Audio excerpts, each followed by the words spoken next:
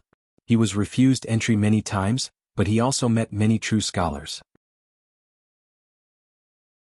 When the old elementary scholar said that he wanted to go back and compile a book, he felt that he had walked a long way. At that time, the old scholar swore that if this book was printed, it would sell at least 1,000 copies. It would definitely be sold to other provinces and counties. When he said this, the old scholar's voice was very loud. I knew then that he had a guilty conscience. Chin Pingan smiled. She chose me because of Mr. Chi. At first, it had almost nothing to do with me, Chin Pingan.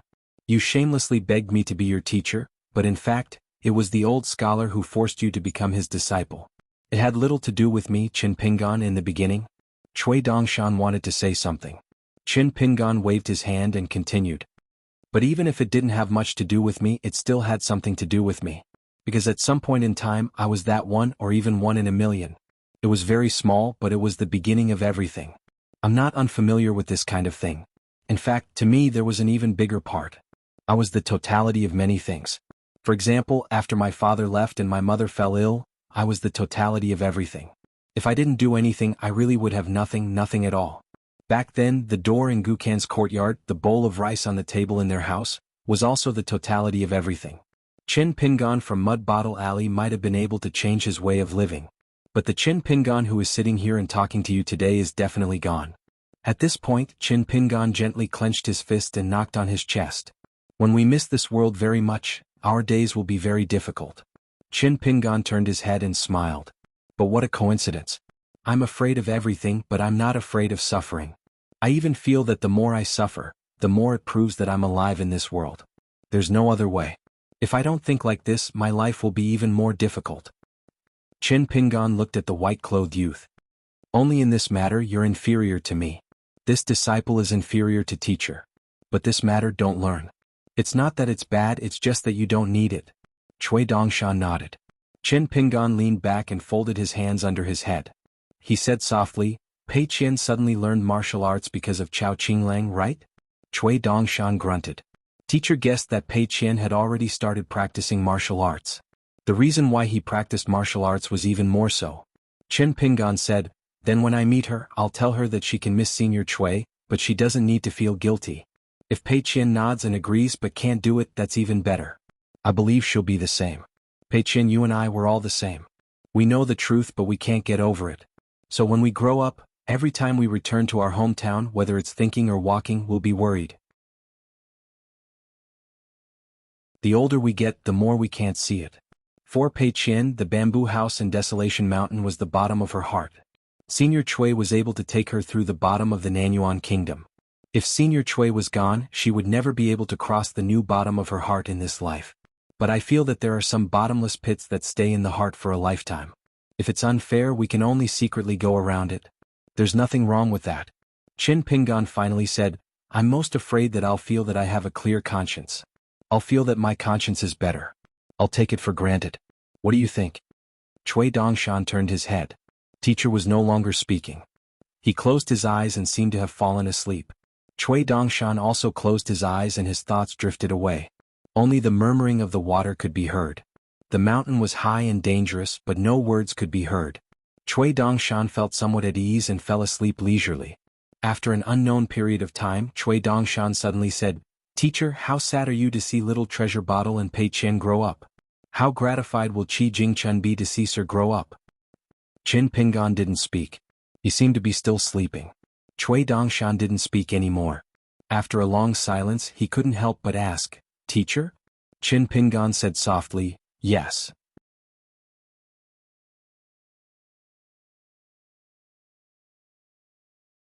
"565. Chin Pingan and Chui Dongshan went to their own shop on Laohui Street. Chin Pingan sat on a small bamboo chair at the door, basking in the warm autumn sun. Chui Dongshan chased away the acting shopkeeper Wang Tingfang and told him to rest for a day. Wang Tingfang saw the young boss nodding with a smile, so she left the shop in confusion. Business was still okay that day because there were many young female cultivators on Laohui Street who heard that a rare handsome young man had come. Cui Dongshan's ability to make women drink soup was great, so he earned a lot of unscrupulous immortal money. Qin Pingan didn't care. The next day at Fu Shui Ferry, Tan Ling and Tang Shi showed up together. Of course, Song Lanxiao, who was in charge of the Spring Dew Garden Ferry, was also there. After the greetings, Qin Pingan and Cui Dongshan boarded the ferry. Song Lanxiao followed them all the way. This experienced and knowledgeable old Jindan cultivator found something strange. When he saw the young sword immortal and the young man in white alone, he couldn't connect the two of them together, especially when he couldn't imagine that they were teachers and students. However, when the two of them walked together, there was a kind of inexplicable harmony. Could it be because they both held the green bamboo mountain staff? Song Lanxiao didn't dare to say much. He just mentioned something and thanked them sincerely. It turned out that Song Lanxiao had just gotten a chair in the Spring Dew Gardens Ancestral Hall. Although it was just to replace Tang Shi's position at the bottom, with Tang Shi on his left and right, they seemed to be the two door gods of the Spring Dew Gardens Ancestral Hall. However, this step was a great boost to the reputation of the immortals on the mountain and the secular dynasty. It was an extra large sum of immortal money every year, and it was also the rise of some families in the mortal world. Therefore, it was not an exaggeration to say that Song Lanxiao had received a great favor from the young sword immortal. However, Song Lanxiao was smart. He was used to doing business and was pragmatic, so he didn't try to please the young man surnamed Chen. On the ferry, Song Lanxiao arranged a heavenly room for them. After thinking for a while, he decided not to let the female cultivators of the Spring Dew Garden show their faces. Inside the house, Cui Dongshan poured a cup of tea for Qin Pingan and leaned on the table. His two snow-white sleeves took up nearly half of the table. Cui Dongshan smiled and said, "Mister, in terms of fighting, 10 Spring Dew Gardens can't compare to one Linen Sect. But in terms of business, Spring Dew Gardens doesn't lose to Linen Sect at all. In the future, our Luopa Mountain and Spring Dew Gardens will have a lot to talk about. We will definitely have frequent dealings." Qin Pingan drank his tea and didn't say anything. Cui Dongshan said, "Tan Ling is someone who seeks stability because the business of Spring Dew Gardens has reached its peak. On the mountain they are wholeheartedly relying on Linen Sect. Down the mountain they are mainly trying to win over Dagguan Dynasty. There is nothing wrong with that. In the past, even if she wanted to support Tang Shi, she was too afraid. She was worried that this god of fortune would be in cahoots with Gao Song, who only knows how to make money desperately. At that time, Spring Dew Gardens will be finished. When it is time for Tan Ling, Spring Dew Gardens will have a change of dynasty. Tan Ling's lineage has a lot of disciples, but none of them are capable. They are in a critical situation. They can't withstand Tang Shi and Gao Song's alliance. When the time comes, the disciples won't be able to help. They can't beat Tang Shi and Gao Song. In terms of money, the difference is like heaven and earth. So Tang Shi and Lin Suo's alliance is the most reliable. Although Lin Suo has a bad temper, he has no ambition and is loyal to Spring Dew Gardens. With Song Lanxiao, who is moved to tears by Tan Ling, the three of them together, Spring Dew Gardens will have a new atmosphere. If our Luopa Mountain hands over a pillow to help Spring Dew Gardens open a gap in the north of Aquarius continent, even if it is a small gap, it will make the many cultivators of Spring Dew Gardens who are familiar with trade and commerce feel invigorated. And Aquarius continent is currently undergoing construction everywhere. Spring Dew Gardens has people, materials and money. Both sides take what they need from Luopa Mountain, they are the most suitable business partners. But we also need to pay attention to Spring Dew Gardens' acclimatization in Aquarius continent. Fortunately, the Dali Imperial Court, from the civil officials to the generals on the battlefield, and the cultivators of Spring Dew Gardens can piss in the same pot. Mister's plan is far-reaching, the pieces are accurate and meticulous, you can be said to have the style of a national master. Hearing this, Qin Pingan finally couldn't help but laugh. Luopa Mountain's feng shui, is it you who led it astray? Cui Dongshan felt wronged. How is that possible? Old Chef Zhu, big senior sister, brother Defeng, they are all experts in this field. Furthermore, Luopa Mountain's feng shui is not bad. Qin Pingan said, I did not purposely plan to work with Spring Dew Gardens. To put it bluntly, I did not even dare to think about it. Doing a little business is already good enough. If it really succeeds, it will be mostly due to your contributions. Cui Dongshan raised an arm, extended his finger and tapped 3 times on the table, drawing a triangle. Tang Shi Lin Sui Song Lan Qiao, it's a 3. Tan Ling's faction, Gao Song's faction, Tangxi Small Mountain, it's another 3. Luopa Mountain Zhuangma sect, Spring Dew Gardens, it's still a 3. Mr. has gathered all the various powerhouses, the southern end of North Continent, the northern part of Aquarius Continent, it's an even bigger 3. Out of all the relationships in the world, this is the most stable. Mr., are you still not willing to admit that you are a national master in chess? Qin Pingan shook his head and laughed. It's just a coincidence. Cui Dongshan sighed. Mr. is very modest, this student has learned from you. Qin Pingan laughed and scolded, get lost. Cui Dongshan was about to speak, but unexpectedly, Qin Pingan immediately said, again? Cui Dongshan felt that all his skills and weapons had no place to show their prowess. Mr. is indeed powerful. Cui Dongshan suddenly asked, when we reach the Skeleton Beach, do you want to meet Gao Qing? I can guarantee that Mr. will have no worries. Qin Pingan shook his head, I won't go to Jingguan City for the time being. Cui Dongshan asked, because this person sacrificed his sword for Pu Yao and took the initiative to break the sky curtain? Does he still have some heroic spirit left?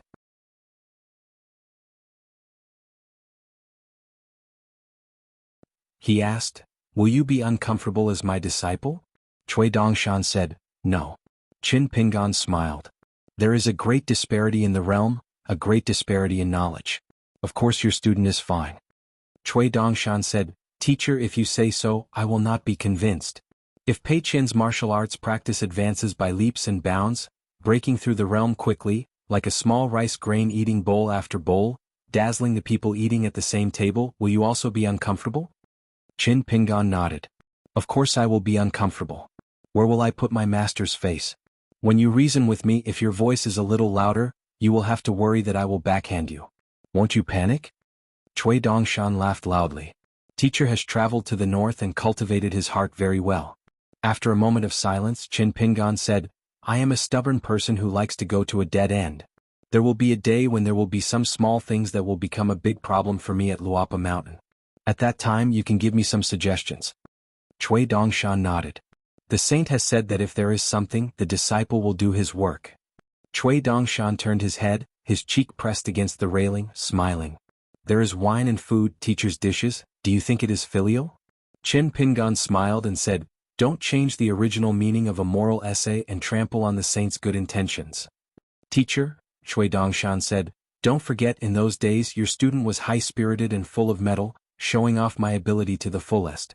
My knowledge was so great that once it was out of my bag I could not even hide it, others could not even block it. I am not boasting without thinking, but the title of Grand Chancellor of the Academia is within reach.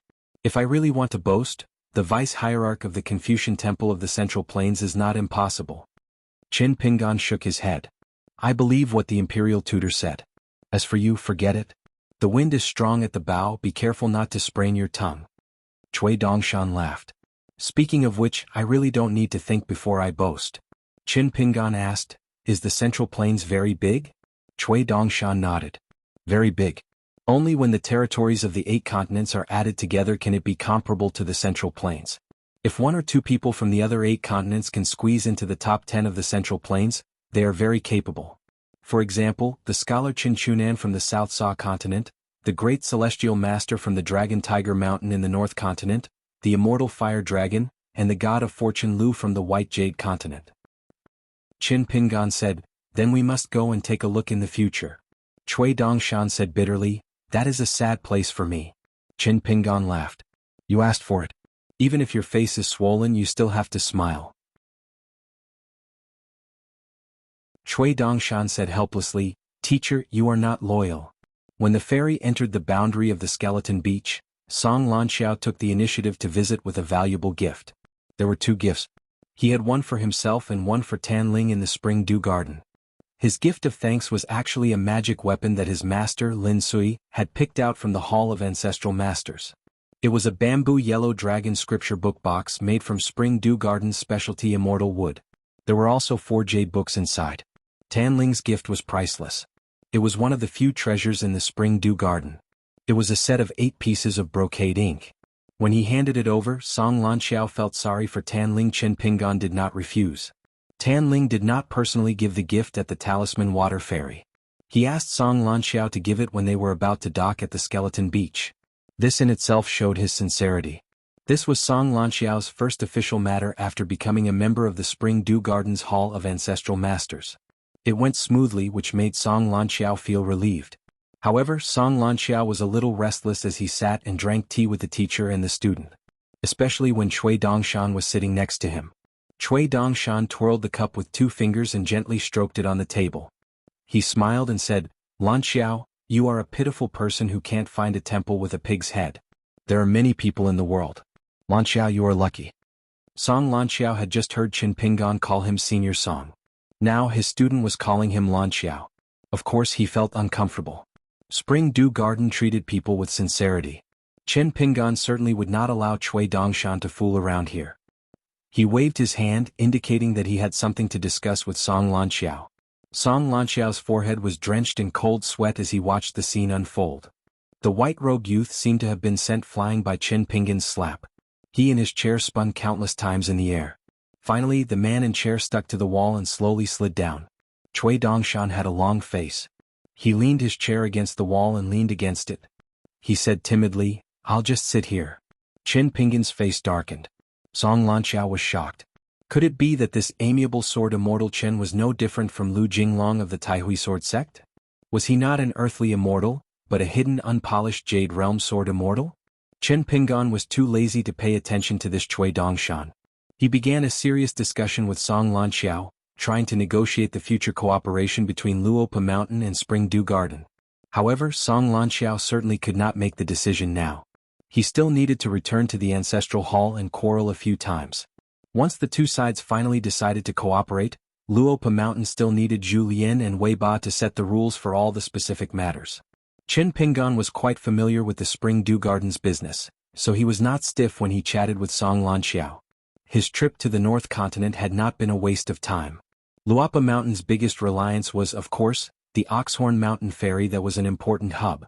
With Lord Wei Shan at Mount Biyun, the Oxhorn Mountain Ferry could accept most of the cross-continent ferries from the North Continent. This was equivalent to having a shop for Luopa Mountain. All the money in the world would stop at a certain place and circulate again. Qin Pingan would occasionally think, "How many cultivators have you seen to spend money on a piece of worn snow? 1,000? 10,000? Could it be that you have traveled all over the 9 continents?" Song Lanxiao was originally focused on discussing important matters with Qin Pingan. Somehow, the old Golden Core cultivator even felt that today's discussion would very likely determine the future of Spring Dew Garden for the next 100 years. Then Song Lanxiao saw Sword Immortal Qin glance at the wall. Song Lanxiao followed his gaze. The white-robed youth was holding the chair's armrests with both hands. His whole body was swaying and even the chair was swaying left and right. It was as if he was using the chair's legs as his legs to walk. After being discovered, Cui Dongshan immediately stopped what he was doing. He looked up and whistled.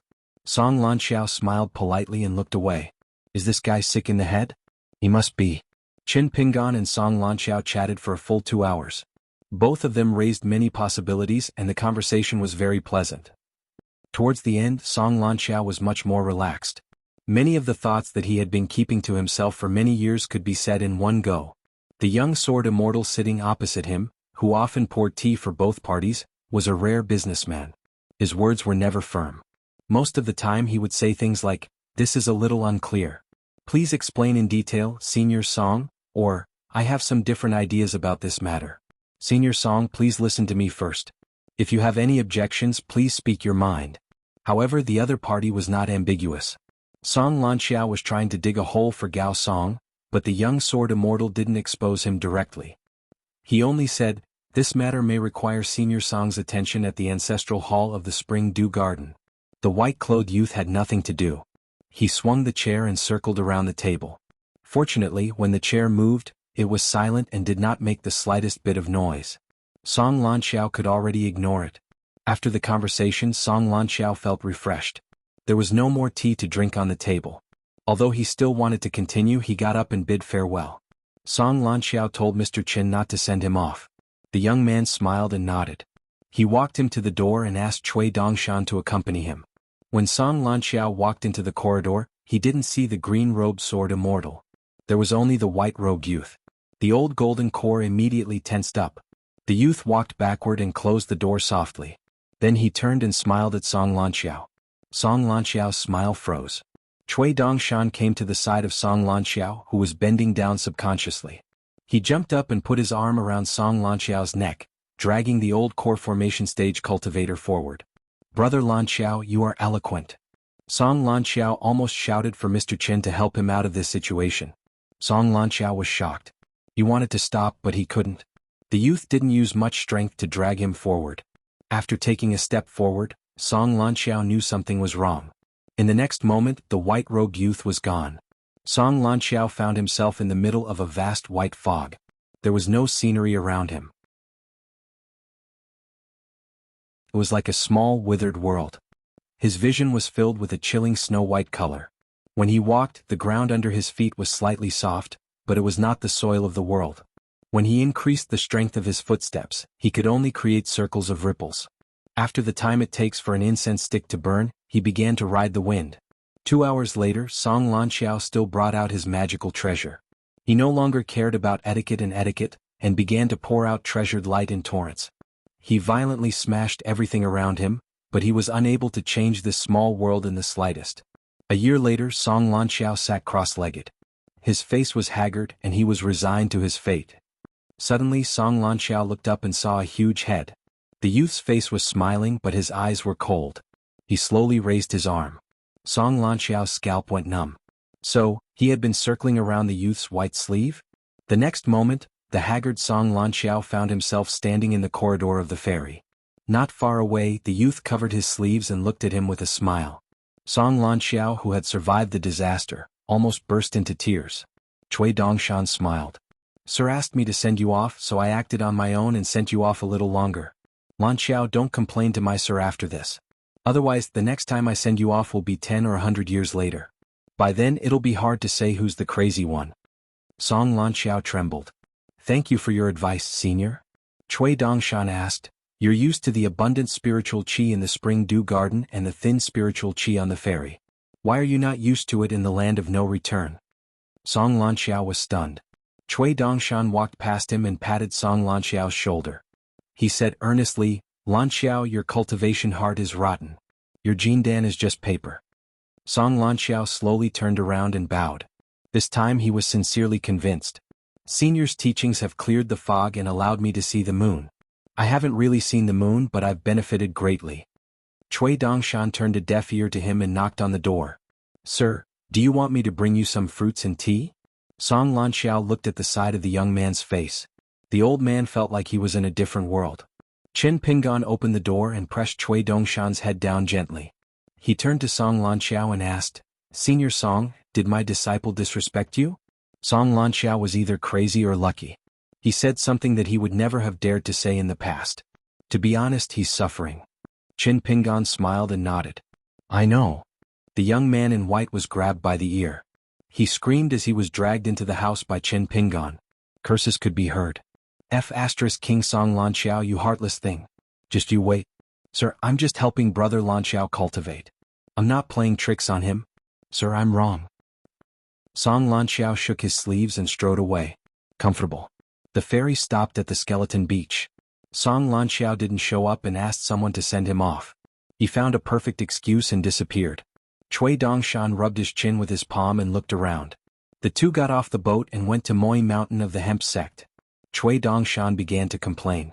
"Sir, when Zhu Quan first met me, he said you never mentioned me and pretended not to know me. I was so sad." Chen Pingan smiled. "I've mentioned you a few times in front of Sovereign Zhu, but he's the sovereign of a sect, so he has to pay attention to everything. He also has to guard against the entire Ghost Valley, so it's not strange that he accidentally forgot about you." Then Chen Pingan reminded him. "Master Zhu is a rare cultivator on the mountain. I respect him very much. When we get to Moi Mountain, don't make trouble for me. And that young man, Pang Lanxi, is a direct disciple of the Ancestral Hall. You're an outsider. Don't talk nonsense. I know you know what you're doing, but this is the Skeleton Beach, not your own Luopa Mountain." Cui Dongshan nodded and glanced at Moi Mountain with some regret. It was boring to have nothing to do. When they arrived at Moi Mountain, they were unimpeded. Most of the hemp sect cultivators knew Chen Pingan. He had just returned from his travels. Zhu Quan was not on the mountain. He had gone to Qinglu Town in the Ghost Valley. But Du Wenxi had returned to the ancestral hall and began to cultivate in seclusion. He had great hope of reaching the nascent soul realm. Cui Dongshan mentioned Du Wenxi with a smile. "Mr. This guy is infatuated." It said that the female Taoist champion of Taiping Mountain, Huang Ting, went to the Ghost Valley for Du Wenxi. But she didn't want Du Wenxi to think too much, so she said, "I, Huang Ting, have no Taoist companion in this life," which broke Du Wenxi's heart. But in fact he still has some thoughts. He can't have the girl he has been thinking about. Fortunately, he doesn't have to worry about other men having her. So Du Wenxi began to think that his realm is not high enough. If his realm is high enough, he will have a chance. For example, he can go to Taiping Mountain to have a look, or go further and travel the mountains and rivers with Huang Ting. Qin Pingan smiled. "You've only been in Moi Mountain for a few days. How can you be so clear about it?" Cui Dongshan nodded. "I'm just wandering around. There's no difference between the mountain and the mountain. When people are free, they like to talk about love, infatuated men and resentful women. Especially those young female cultivators who adored Du Wenxi. They were even more vexed than Du Wenxi. All of them were fighting for justice, saying that Huang Ting was nothing special. Wasn't he just a bit better looking and had a bigger sect? The main peak of Linen's sect, Moi Mountain, was similar to the peaks of most ancestral halls in the world. Most of the mountain paths were straight steps. But the direct disciples could often ride the wind and ride the sword. Some mountains even had no taboos for ordinary disciples. But the Immortal's Cave was often particular about flying birds. Each had its own path, different heights and different routes. Over at Longquan County it was not the same. After all, it was still in the early stages. Plus, Longquan Sword Sect and Luapa Mountain did not have many disciples to begin with. They did not pay much attention to these complicated rules, so they were very different. If it was Linen Sect and Spring Dew Garden, these old immortal sects had many rules and strict laws. In Qin Pingan's view, it was actually a good thing. But there was no such thing as a free and easy thing in the world. The reason why Spring Dew Garden was so popular was because the sect's rules and rules on paper were not deeply rooted in people's hearts. On this point, Linen Sect was worthy of Qin Pingan's heartfelt admiration. From Sect Master Zhu Quan to Du Wenxi to Pang Lanxi, their temperament was different. But their temperament was the same. Life and death were small matters, but the sect's matters were more important. Cultivators obviously pursued immortality, but Linen Sect's cultivators were all willing to die for the sect. Zhu Quan, the previous sect masters, and the ancestral masters were all willing to die first in every battle to the death. The ancestral master of Linen Sect walked down the stairs and landed in front of the two. The old man smiled and said, "Child Qin, fellow Taoist Cui, sorry for not coming out to meet you." After greeting them, Qin Pingan noticed something strange. The ancestral master of Linen Sect seemed to be very close to Cui Dongshan. It was as if they were close friends. Could it be that Cui Dongshan was not just fooling around on Mui Mountain? Otherwise, even if Cui Dongshan fought with Jing Guanqing, it would not have made a sovereign ancestor look at him in such a different light. The hemp school's cultivators were all cultivators who had carved out a bloody path from piles of bones. Even Du Wenxi, a seemingly gentle and refined gold core cultivator, had also been through many battles in the Ghost Valley. The ancestral master led the two of them to the house where Qin Pingan stayed. The hemp sect's cross-continent ferry that traveled between the Skeleton Beach and Old Dragon City would take about 10 days to return to the North Continent. Pang Lanxi and her great-grandfather Pang Shanling were already standing at the door. The young man smiled and waved at them. "Mr. Qin?" Pang Lanxi whispered to Qin Xiaobei, "Mr. Qin, I've asked my great-grandfather for 2 more sets of goddess paintings for you." Qin Pingan asked softly, "What's the price?" Pang Lanxi smiled.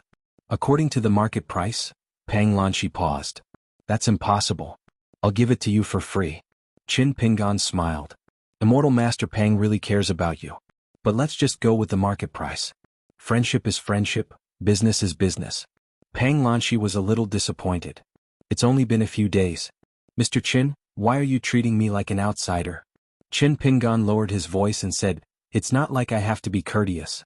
If you're courteous, I'll be courteous too. After that, we don't have to be courteous anymore." Pang Lanxi was grinning from ear to ear. She had learned something new. Mr. Qin was really knowledgeable. The 4 of them sat down. Pang Lanxi was the youngest and had the lowest seniority. She stood behind her great-grandfather. Qin Pingan went straight to the point and talked about the Spring Dew Garden. The ancestral patriarch of Hemp Faction, Yen Su, immediately sent a message to a nascent soul cultivator on another mountain. His name was Wei Yusong. He was one generation younger than Yen Su, but he was not young. He was Pang Lanxi's martial brother. Wei Yusong was in charge of a faction's finances. Similar to Gao Song of the Spring Dew Garden, he was a skinny and short old man. When he saw Qin Pingan and Cui Dongshan, he was very polite. Ever since Zhu Quan completed the small transaction with Luopa Mountain's Oxhorn Mountain Ferry, the first thing he did was to find Wei Yusong to have a heart-to-heart talk. On the surface, it was because he was the sovereign and was concerned about Wei Yusong's cultivation matters, but in fact, it was to ask for credit. Wei Yusong didn't know whether to laugh or cry. He didn't say a single word of flattery, and as a result, Zhu Quan was extremely sullen. Wei Yusong had a good impression of the young man in green. Other than that, there was nothing else. However, when it came to Cui Daoyu, he admired the young man's looks. The reason was simple. After Cui Daoyu arrived at Muyi Mountain, he wandered around the mountain for 2 days. Then he went to the ancestral hall of Hemp faction and gave them a stack of blueprints. He said that the protective formation of Muyi Mountain was too crude and that it would be a waste of the heroic spirit's combat power. After the meeting at Muyi Mountain's ancestral hall, they even invited a Mahist's machine master. He found out that the formation of Muyi Mountain was modified according to Cui Daoyu's blueprints. It only cost a little more than 1,000 grain rain coins and it could increase the formation's power by 20%. That Mahist mechanical engineer was so ashamed that he wanted to crawl into a hole and hide his face. After carefully and conscientiously completing the inspection of the flaws in the formation, he almost resigned from his position. To be honest, not to mention the small cost of 1,000 grains of grain rain coins, even if he spent 10,000 grains of grain rain coins to increase the power of the defensive formation by only 10%, it would still be a good deal that was worthy of being told to his ancestors in front of everyone. Therefore, the old cultivators of the Hemp faction's ancestral hall found Cui Dongshan pleasing to the eye. Especially when the young man in white left the blueprints and talked about some key matters in the ancestral hall, he swaggered away and continued to wander around Muyi Mountain, chatting with the fairy sisters. After that, Zhu Quan personally asked Cui Dongshan how the Hemp faction should repay this favor. As long as Cui Dongshan asked, the Hemp faction had to repay this favor even if they had to sell everything. Cui Dongshan did not stand on ceremony and asked for Du Wenxi and Pang Lanxi by name. After they reached the nascent soul stage, they would be the honorary machine masters of Luopa Mountain. They would only be honorary machine masters.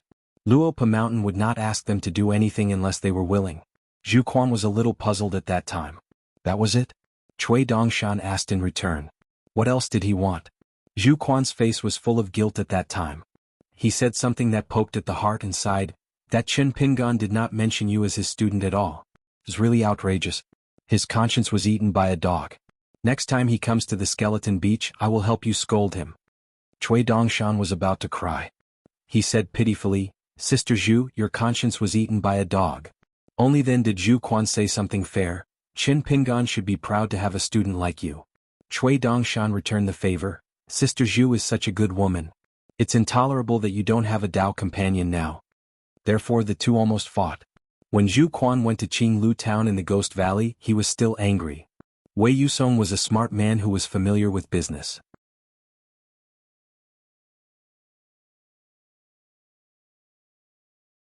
He raised his hands and made a gesture. Pang Lanxi understood immediately. It was the portrait of the goddess. Pang Lanxi quickly left with the wind and returned to her house. She placed the 2 wooden boxes on the table. Other than that, there was also a letter from Cloud City. The recipient was Pang Lanxi, and it was addressed to Qin Shalang. Qin Pingan put the letter into his sleeve and said with a smile, Now do you have the confidence to speak? Pang Lanxi said softly, Mr. Qin, I'm a little worried. Qin Pingan understood. Pang Lanxi was a young man who did not have to worry about cultivation. The young men on the mountain were worried about something other than cultivation. They were worried about the survival of their faction.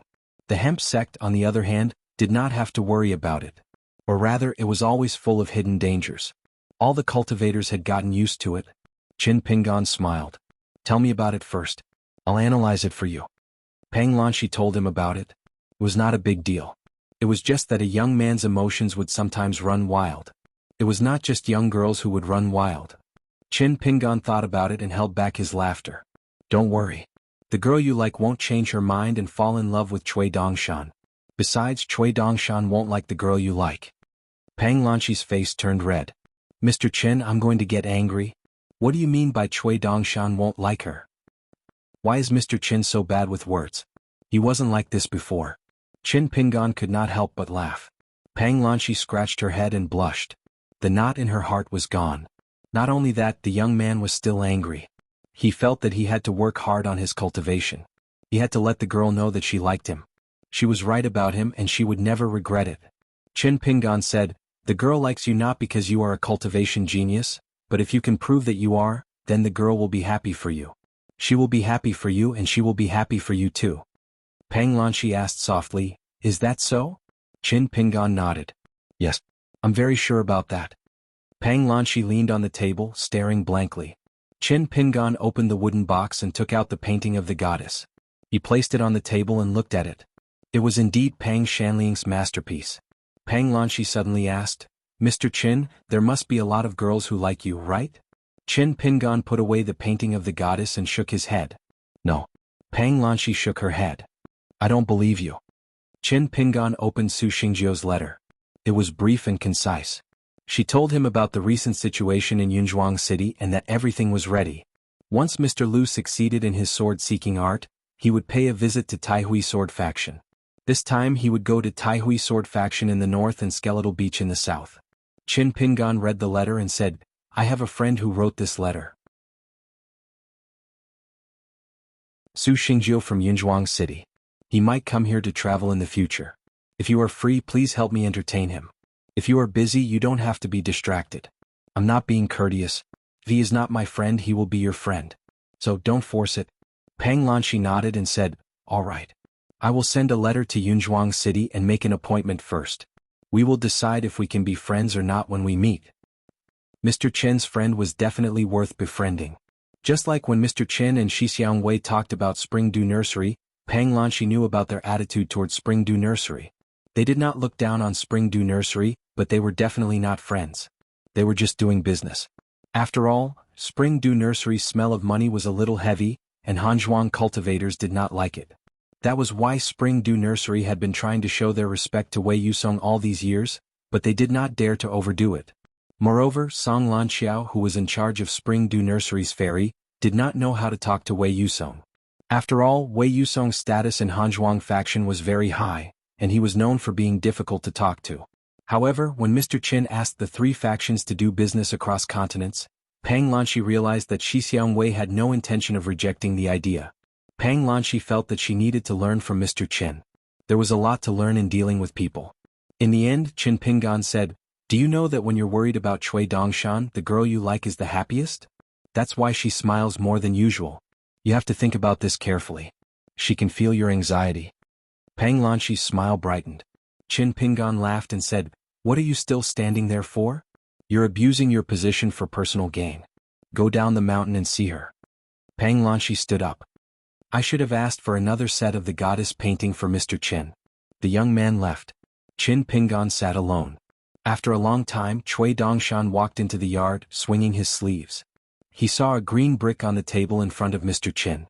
Chui Dongshan was a little flustered and immediately stopped in his tracks. "Teacher, I didn't know that Pei Qian was practicing martial arts. It was Zhu Lian, Zheng Dafeng, and Wei Ba who didn't report it and kept it from you. It has nothing to do with me." Chin Pingan said snappily, "It has nothing to do with this. Every injustice has its perpetrator and every debt has its debtor. I won't find trouble with you."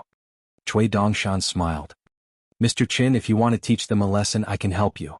Chin Pingan did not pay attention to this. He pointed to the green brick of the Taoist temple that had not been completely refined in the mountain temple and said, "I have collected a total of 36 of these green bricks. I plan to lay them on the ground at Luapa Mountain in the future for 6 people to practice boxing. Me, Pei Qian, Zhu Lian, Zheng Dafeng, Lu Baixiang, and Xin Yuanji." Chui Dongshan looked as if he had lost his parents. He stretched out his right hand and one finger of his left hand. He wailed, "Teacher, what about me? I'm your favorite disciple." Chin Pingan said helplessly, "I'll give you my share." Chui Dongshan stretched out 2 fingers and rubbed the corners of his eyes. Tears of sadness turned into tears of joy. Mr. Chin is really a genius. Chin Pingan looked at him sideways. Chui Dongshan sat down obediently. Chin Pingan pushed the green brick over. "Your handwriting is good. I just thought of this and wanted you to write some pleasing words and engrave them on the back of the green brick. When the time comes, we'll secretly lay the green brick and not let anyone see it. Maybe one day someone will accidentally see it and it will be a small accident. It's not a big deal. I just think it's fun. Chui Dongshan sat cross-legged on the stone bench like a chicken pecking rice. He leaned forward on the table and pressed his hands on the green bricks. He said softly, "Mister, let's think about it carefully. These 36 sentences must be written in a way that will shock the heavens and make the gods weep." Qin Pingan asked, "Do you think we can secretly write a sentence for everyone in Luopa Mountain and engrave it? As for the rest, you can use the words of the sages in the books as you wish." Chui Dongshan said excitedly, "I'm good." Qin Pingan said, "Annoyed?" Chui Dongshan said resentfully, "Mr. Chen's jokes are so brilliant." Qin Pingan rubbed his chin. "This Luopa Mountain's feng shui was led astray by you."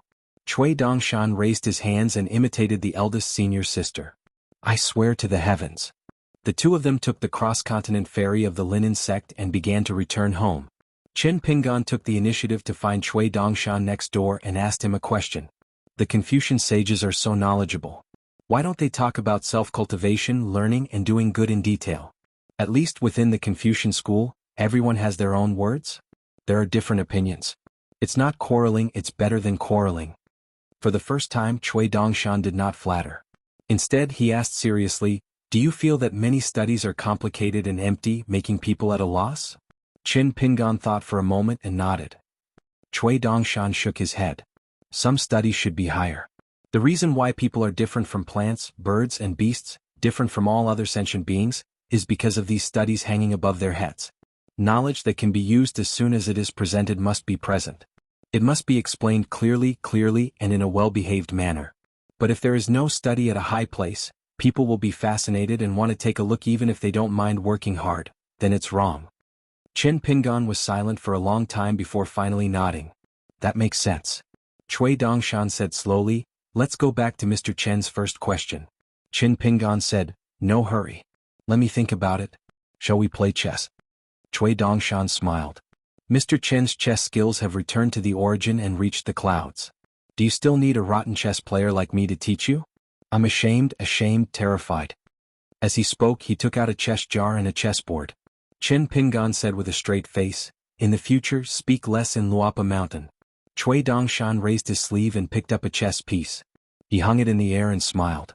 "If Mr. Qin doesn't speak, how would this disciple dare to speak?" Qin Pingan also picked up a chess piece. When Chui Dongshan sat in front of the chessboard, his entire aura changed. He said indifferently, "If this student is so bold, I'll give Mr. Qin 12 pieces." Qin Pingan looked at the serious Chui Dongshan and silently put the chess piece back into the jar. He got up and left.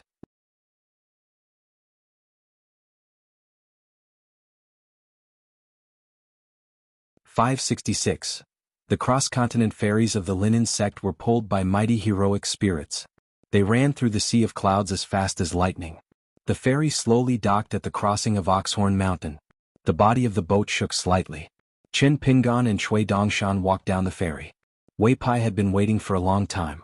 Julien was now far away in Old Dragon City. Zheng Dafeng said he sprained his ankle and would be bedridden for at least half a year. He asked Sun Yuanji to help guard the mountain gate. Qin Pingan smiled. "Send us to the foot of Luopa Mountain." Wei Pai felt relieved. He nodded. The three of them disappeared into thin air and appeared at the mountain gate. Sun Yuanji saw the three of them and was about to stand up. She saw that the three of them had already started to climb the mountain. The young mountain master nodded at her and gestured for her to continue practicing. Sun Yuanji was not good at empty pleasantries. Her impression of the young mountain master was also very average. She sat back down on the bench and closed her eyes. She continued to control a breath of pure vital energy to move through her bones.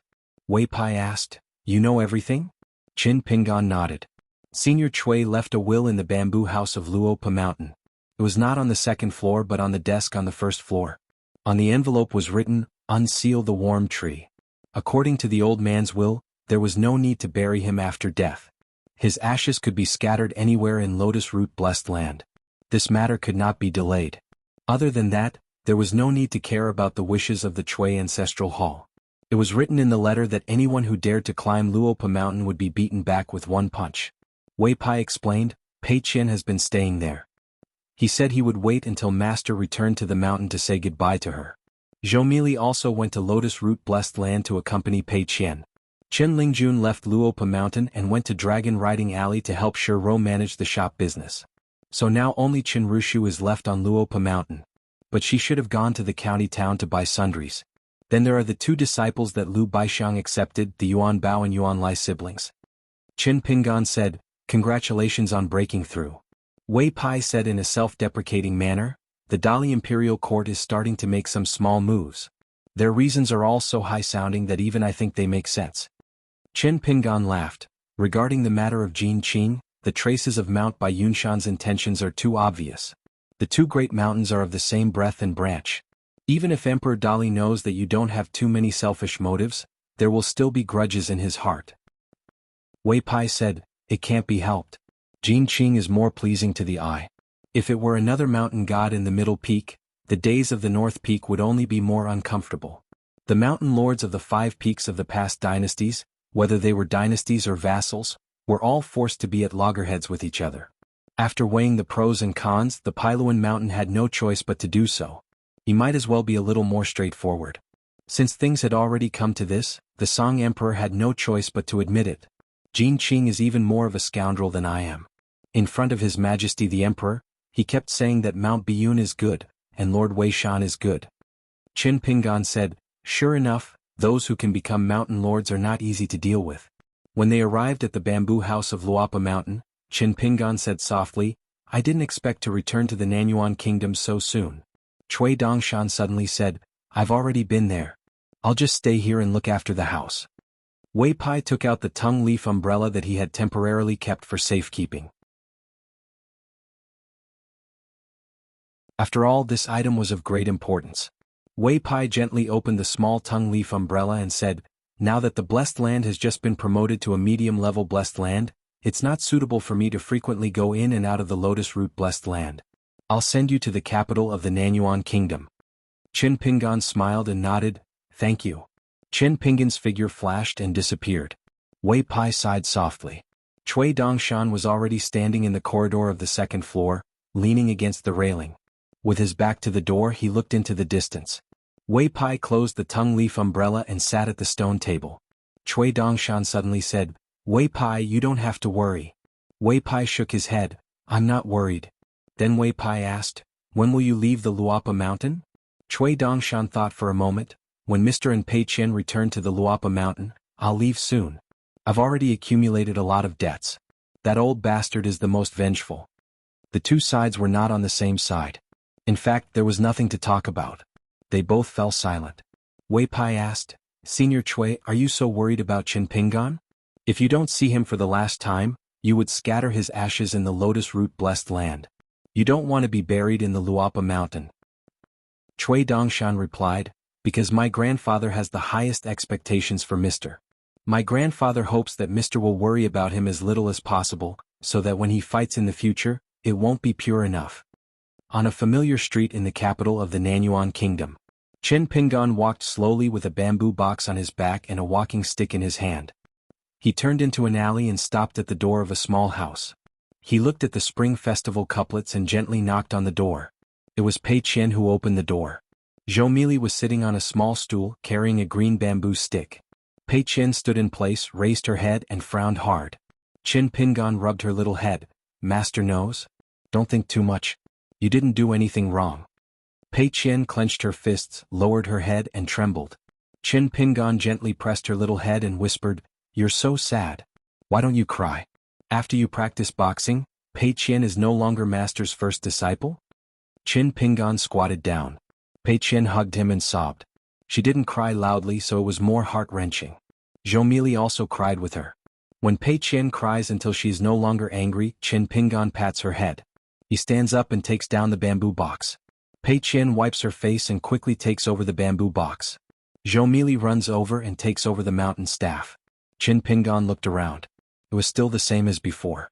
It seemed that nothing had changed. Zhou Mili held 2 walking sticks of different lengths and then put her bamboo chair at Qin Pingan's feet. "You seem to be a little taller." Qin Pingan also rubbed the black-clothed girl's head. He sat on the bamboo chair and was silent for a long time. Then he smiled and said, "After I meet Chao Qinglang, Mr. Zhong and some other people, we will go back to Luapa Mountain together." Pei Qian's eyes were red and swollen. She sat beside Qin Pingan and gently pulled Qin Pingan's sleeve. Qin Pingan whispered, "Tell Master about your trip with Senior Chui." Pei Qian nodded and began to talk about his travels in detail. She talked for a long time. Qin Pingan listened attentively. Someone gently pushed the door and saw the young man in a green robe. The young man in a white robe, Chao Qinglang, called softly, "Mr. Qin." Qin Pingan reached out and held Pei Qian's hand. They stood up together and said with a smile, "Qinglang, I can see that you are a scholar now." Chao Qinglang bowed with hands folded. Qin Pingan was a little speechless. He was really a scholar. Pei Qian stood on tiptoe. Qin Pingan leaned sideways and lowered his head. She reached out to cover her mouth and whispered, "Master, Chao Qinglang secretly became a cultivator. Does that count as not doing a proper job? My spring festival couplets are far worse than yours, right?" Qin Pingan hit her with a chestnut. Pei Qian showed signs of breaking the dam again. Zhou Mili, who was holding the 2 walking sticks in her arms, sucked in a cold breath. He was so fierce. He had never hit her like this before when they were traveling Jianghu together. Zhou Mili frowned and tilted her head, thinking hard. Was Pei Qian a disciple picked up by the roadside? Was she not a princess living among the common people? Qin Pingan reached out his thumb and gently rubbed the spot where the chestnut landed on Pei Qian's forehead. Then he asked Chao Qinglang to sit down. Chao Qinglang moved a small stool and sat beside Qin Pingan. Pei Qian carried a small bamboo chair and sat between the two of them. Zhou Mili stood behind Pei Qian. Qin Pingan asked, "Qinglang, how have you been these years?" Chao Qinglang smiled and nodded. "Very good. Mr. Zhong is my tutor. After Mr. Liu came to our Nanyuan kingdom, he often came to me and gave me a lot of books." Then Chao Qinglang asked, "Mr. Qin, have you heard of the poem, 'Iron Flowers Embroidered on the Cliff, Killing Intense Silence the Frogs'?" Qin Pingan nodded and said the name of the poet and the title of the poem. Then he asked, "Why do you ask?" Pei Qian originally wanted to scold Chao Qinglang for being shameless, but now she crossed her arms and looked at Chao Qinglang from the corner of her eyes. Chao Qinglang pointed at Pei Qian. "Mr. Qin, I learned it from her." Pei Qian said angrily, "Chao Qinglang, do you believe that I can punch your brains out?" Chao Qinglang nodded. "Of course." Pei Qian was so angry that her teeth itched. Qin Pingan said, "Take me to Mr. Zhong later. I have something to discuss with him." Chao Qinglang nodded. Qin Pingan smiled. "Mr. Zhong is already on his way. He'll be here soon. Let's just wait." Then Qin Pingan said to Pei Qian, "Did you forget to copy books every day?" Pei Qian shook her head. Qin Pingan reached out his hand. "Let me see." Pei Qian immediately ran to the house and brought back a large stack of papers. Qin Pingan flipped through them one by one. After reading them carefully, he returned them to Pei Qian and nodded. "I didn't slack off." Pei Qian grinned. Qin Pingan helped her wipe away her tears. Then Qin Pingan stood up. "You stay here. I have something to discuss with Mr. Zhong." After Qin Pingan left, Pei Qian put the papers back into the house. She sat back on the bamboo chair and rested her cheeks on her hands. At the corner of the street, Qin Pingan happened to meet Zhong Qiu. They hadn't seen each other for many years. Mr. Zhong's hair was even whiter. The two walked together on the street where they used to fight and fight side by side. Both of them were filled with emotions. Zhu Lian wrote about the current situation of Lotus Root Blessed Land. Li Lu mentioned it and Cui Dongshan described it in detail later. Qin Pingan already knew it by heart. Nanyuan Kingdom, Songlai Kingdom, Beijing Kingdom and the frontier grassland. The territory looked the same, but it belonged to the category of the mountains and rivers changed. Only Nanyuan Kingdom, which was given to Qin Pingan, had a complete soul. Besides, all sentient beings, grass, trees, mountains and rivers, had not faded. They had not become the people of white paper blessed land. According to Li Lu, the sentient beings of the other 3 places had lost their meaning. Therefore Zhu Lian said that they were 3 fine brushwork paintings. However, people like Lu Tai Eugenie, and the young man from a scholarly family in the capital of Nanyuan Kingdom had all disappeared into thin air in this blessed land. If other blessed lands were cut off, the imperial tutor of Nanyuan Kingdom and Zhong Qiu would also disappear into thin air. There were very few special cases that were favored by the old Taoist in the temple. This was truly a change of heaven and earth. Taoism reached the sky. Zhong Qiu went straight to the point. His Majesty already has the heart of Taoism, but he hopes to see Nanyuan Kingdom unify the world before leaving Lotus Root-blessed land. Qin Pingan asked, "What do you think, Mr. Zhong?" He had met the Emperor of Nanyuan Kingdom in a nearby restaurant. At that banquet in the restaurant, there were a total of 6 people, excluding Qin Pingan. Huang Ting was among them at that time. She changed from Fan Waner and Tong Qingqing to Taiping Mountain's female Taoist Nun Huang Ting after one look in the mirror. She was so blessed that even He Xiaoyang was her junior. She was a talented female cultivator from Tongye continent. Qin Pingan had previously traveled to the North Continent and did not have the opportunity to see this female Taoist nun who was slightly inferior to Qi Jinglong in a life-and-death battle on Zhuli Mountain. However, according to Qi Jinglong, the combat power of both sides was actually equal. It was just that Huang Ting was a woman after all. At the end of the battle, both sides no longer had the intention to fight to the death.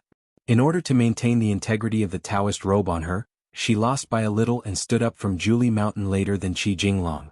At that time in the restaurant, other than the Emperor Wei Liang who was in his prime, there was also the Empress Zhou Shuzhen, the Crown Prince Wei Yan, the ambitious second Prince Wei Yun, and the youngest Princess Wei Zhen. Qin Pingan's memory was extremely good. At that banquet, everyone had their own thoughts. Not only did he remember everyone's appearance, demeanor and words, but he also remembered what everyone drank and ate. Qin Pingan remembered everything clearly. The old monk from the temple of Xanxiang not far from the alley, the food at the Baihe Temple night market, the official's library, and the story of the poor scholar and the woman playing the pipa in Zhuiyuan Alley were still vivid in his mind and he missed them. Zhong Qiu was silent for a moment and his expression dimmed. "I'm a little disheartened." He tirelessly pursued self-cultivation, family governance, and peace. It seemed that after the truth was revealed, he realized that no matter what he did, it was just a matter of someone stretching out a hand. Zhong Qiu was a little tired. He even wondered if he was really wrong and Eugenie was right. Qin Pingan said slowly, "In the future in this world, cultivators, spirits of the mountains and lakes, gods of the mountains and rivers, demons and monsters will emerge like bamboo shoots after the rain. Mr. Zhong, you shouldn't be disheartened. Although I'm the nominal owner of this blessed land, I won't interfere with the development of the human world. This blessed land wasn't Qin Pingan's farmland in the past, and it won't be my vegetable garden in the future. If someone is lucky enough to go up the mountain to cultivate, then he can do so in peace. I won't stop him. However, the matters of the human world below the mountain should be settled by the people themselves. Whether it's war, peace, or the unification of the world, emperors, generals and ministers, everyone should rely on their own abilities. The civil and military officials in the imperial court should rely on their conscience. Besides, the matter of the incense gods has to be done according to the rules. Otherwise, the entire world will only accumulate more and more corruption and become a mess. Everywhere will be neither human nor ghost, neither immortal nor immortal." Zhong Qiu smiled and asked, "You want to see the great Tao through the world?" Qin Pingan was stunned. "I didn't deliberately think about it, but since Mr. Zhong said so, it seems like it." Zhong Qiu asked, "What's the situation like in the vast world outside?" Qin Pingan thought for a while and answered, "The human heart is still the human heart. However, compared to Nanyuan country, my hometown is a boundless world with all kinds of strange things. Moreover, there's always a sky beyond the sky. There's more than one world. Mr. Zhong, you should go out and take a look. It doesn't matter if you're a little late." Zhong Qiu nodded and said, "Before I came to see you, His Majesty had officially abdicated. The first prince, Wei Yan, has taken over the throne. As for the second prince, Wei Yun, he has been detained by the late emperor. I've also just resigned from my position as imperial tutor. However, I won't leave immediately. I plan to explore this small world first. Qin Pingan, I hope you can keep your promise. Don't treat the people of this world as puppets and playthings. Don't treat them as goods that can be casually bought and sold. However, I, Zhong Qiu, am not a pedantic scholar who doesn't know how to be flexible. I won't be benevolent. As long as I agree with the rules that you, Qin Pingan, set in the end, I'll do everything within the rules. Even if I can't bear it, I won't say anything." Qin Pingan smiled and said, "Actually, there's another way that can make Mr. Zhong feel more assured." Zhong Qiu asked, "You want me to be a guest?" Qin Pingan walked slowly with his hands in his sleeves. He did not deny it at all. "Mr. Zhong, you're a genius among the scholars and martial grandmasters. How can I miss this opportunity? No matter what, I have to try." Zhong Qiu smiled and said, "Don't you already have Zhu Lian by your side? To be honest, among the few people that I admire the most in my life, Julien, the aristocratic family's son who turned the tide, is one. Julien, the martial madman with pure fist techniques, is also another. When I saw Julien, a living person, at such a close distance, it was as if I saw someone walk out of the pages of a book. It made me feel even more absurd. Chen Pingan said, "Mr. Zhong, you can just be a nominal member of the ancestral hall of Luapa Mountain. It won't affect your future travels. You won't be restrained at all." Zhong Qiu was puzzled. Luapa Mountain?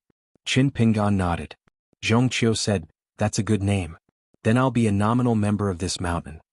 Qin Pingan looked lonely. There was once someone who scolded him when he punched. He was so young and lifeless, like a lonely ghost. He deserved to be the leader of Luapa Mountain. After meeting the late emperor of Nanyuan Kingdom, Qin Pingan took Pei Qian and Zhou Mili to bid farewell to Chao Qinglang and left Lotus Root blessed land together. Qin Pingan still looked as usual. He lived on the first floor and practiced his fist techniques in the open space outside the door. He still walked and cultivated behind closed doors. He only occasionally went to the second floor to stand in the corridor and look into the distance. In the middle of the night, Pei Qian sat alone on the top of the stairs. Cui Dongshan climbed up the mountain slowly and sat beside her. Pei Qian stared hard at the big white goose. After a while she asked softly, "Grandpa Cui is gone. Aren't you sad?" Cui Dongshan smiled and said, "You can only see my state of mind if I want you to see it. If I don't want you to see it, then you won't be able to see it in your life." Pei Qian hit her palm with her fist and said with annoyance, "My cultivation is still not high." Cui Dongshan shook his head and said, "Regarding this matter, leaving some ancient gods aside, if I claim to be second, no one dares to claim to be first."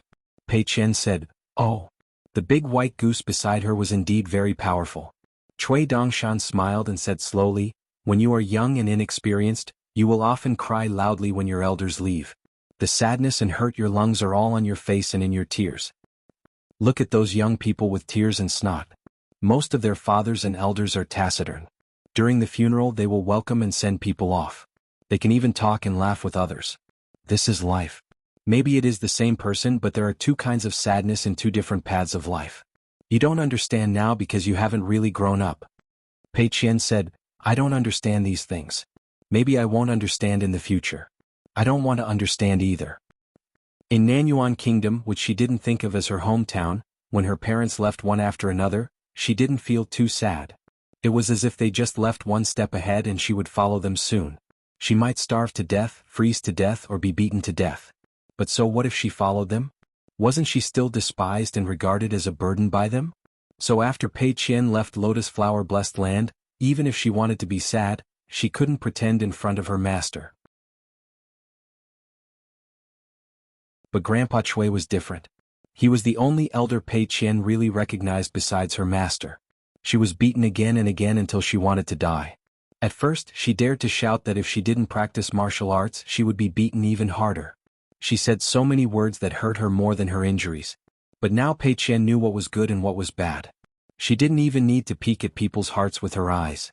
Cui Dongshan looked up at the night sky. The Mid-Autumn Festival was coming and the moon was full.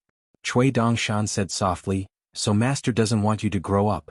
Don't be too anxious. When you grow up, you will want to take on something. When that time comes, your master won't be able to stop you, nor will he stop you. Do you still remember the time when your master left the academy of the Great Sui Kingdom?" Pei Qian nodded hard and a smile finally appeared on her dark face. She said loudly, "Of course I'm very happy and Sister Baoping is even happier." Cui Dongshan smiled and answered his own question. "Why do all of us have to work together and make such a big scene? Because Master knows that the next time we meet, he may never see the little girl in the red cotton-padded jacket in his memory." Her cheeks were red, she was small, her eyes were round, and her voice was crisp. She carried a small bookcase of just the right size and called him Little Uncle.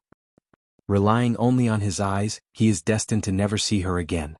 So he only keeps it in his heart. This is the unspeakable regret of adults. He can only keep it with him and hide it.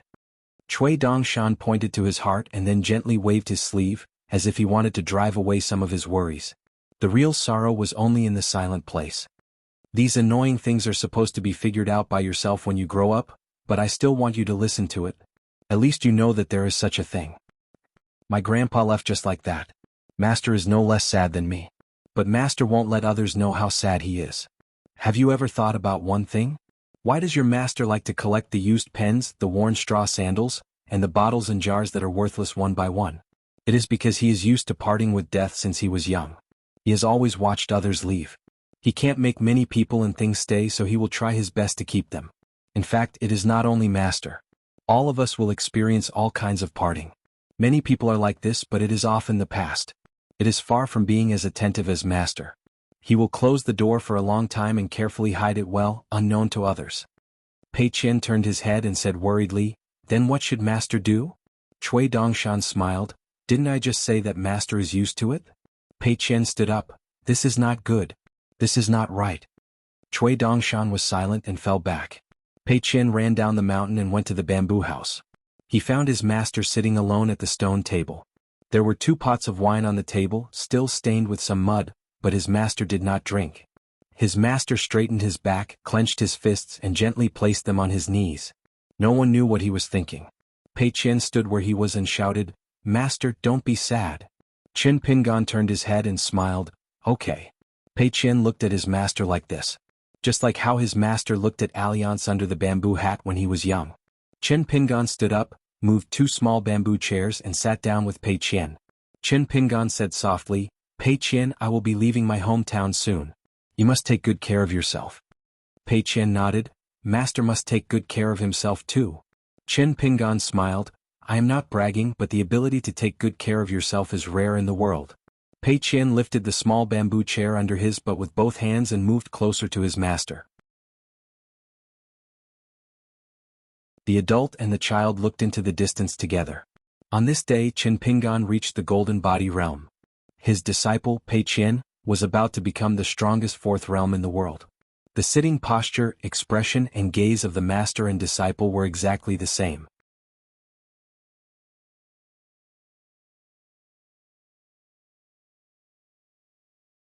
"567. Cui Dongshan came over and sat down. There were 3 people at the table: master, disciple, and student. Cui Dongshan bent over and took the pot of immortal wine buried behind the bamboo building. Qin Pingan also picked up the wine in front of him and the 2 drank it in one gulp. Qin Pingan wiped the corner of his mouth with the back of his hand and asked, "When are you leaving?" Cui Dongshan smiled and said, "Actually, I have never left. Wherever you go, I will follow you." In the deep night, the youth's smile was as bright as the sun. Qin Pingan turned to look at Pei Qian, "Don't speak like him in the future." Pei Qian was confused and shook her head vigorously, "Master, I've never learned it before." Cui Dongshan gave her a thumbs up. Pei Qian crossed her arms and tried her best to show the bearing of a senior sister. Qin Pingan said, "You have to take care of Qin Rushu. Guarding against thieves for 1,000 days is the most tiring." There was still some distance between Luopa Mountain and Longquan County City. Although the little girl in the pink dress already had the sword talisman made by the Longquan sword sect and could control the wind without fear, Qin Rushu liked to shop around and was very meticulous. Some items could not be bought immediately in the county city. It might take a day or 2. Therefore, she used her own private money to buy a house in the county city. The county governor's office helped to set up a bridge and used a very good price to buy a place with good feng shui. The neighbors were all wealthy families in the capital of Dali. At that time, the person who handled it was only a secretary whose reputation was not obvious. He was the assistant official of the old governor, Wu Yuan. Now he was the parent official of Longquan County. As it turned out, he was a disciple of a great family in the capital who had hidden his strength well. Just like today, Qin Rushu settled down in the county city and rested. She would only return to Luopa Mountain after preparing the goods tomorrow. Usually, in this kind of situation before leaving Luopa Mountain, Qin Rushu would first hand a bunch of keys to Zhou Mili or Tsin Yuanji. Cui Dongshan said, "Teacher, don't worry about me. Great Li's spies and men of sacrifice were best at enduring hardships." Wei Pai had secretly asked the mountain deity in the northernmost region to keep an eye on the county city. What's more, the Taoist robe that Nuanshu is wearing is a camouflage spell that I've kept for a long time. Even if the Dali men of sacrifice and the mountain deity can't stop it in time, Nuanshu can still withstand 1 or 2 attacks from a nascent soul realm sword cultivator with the Taoist robe. After the attack, Wei Pai should know that it'll be difficult for him to kill himself. Qin Pingan said with a smile, "Does this count as using public office for private gain?" The stability of some people in Luopa Mountain inevitably required the efforts of others. Chen Pingan, Chui Dongshan, and Wei Pai would need to carefully plan and set up a trap for the girl in pink to go out without any worries. But on the other hand, he and Chui Dongshan were traveling separately. No matter what treacherous clouds and treacherous battles they experienced outside, they could feel at ease at the thought of Luopa Mountain. This was all thanks to Chen Rushu, the little housekeeper. There was a period of time when Chen Pingan would be entangled with this plan of his.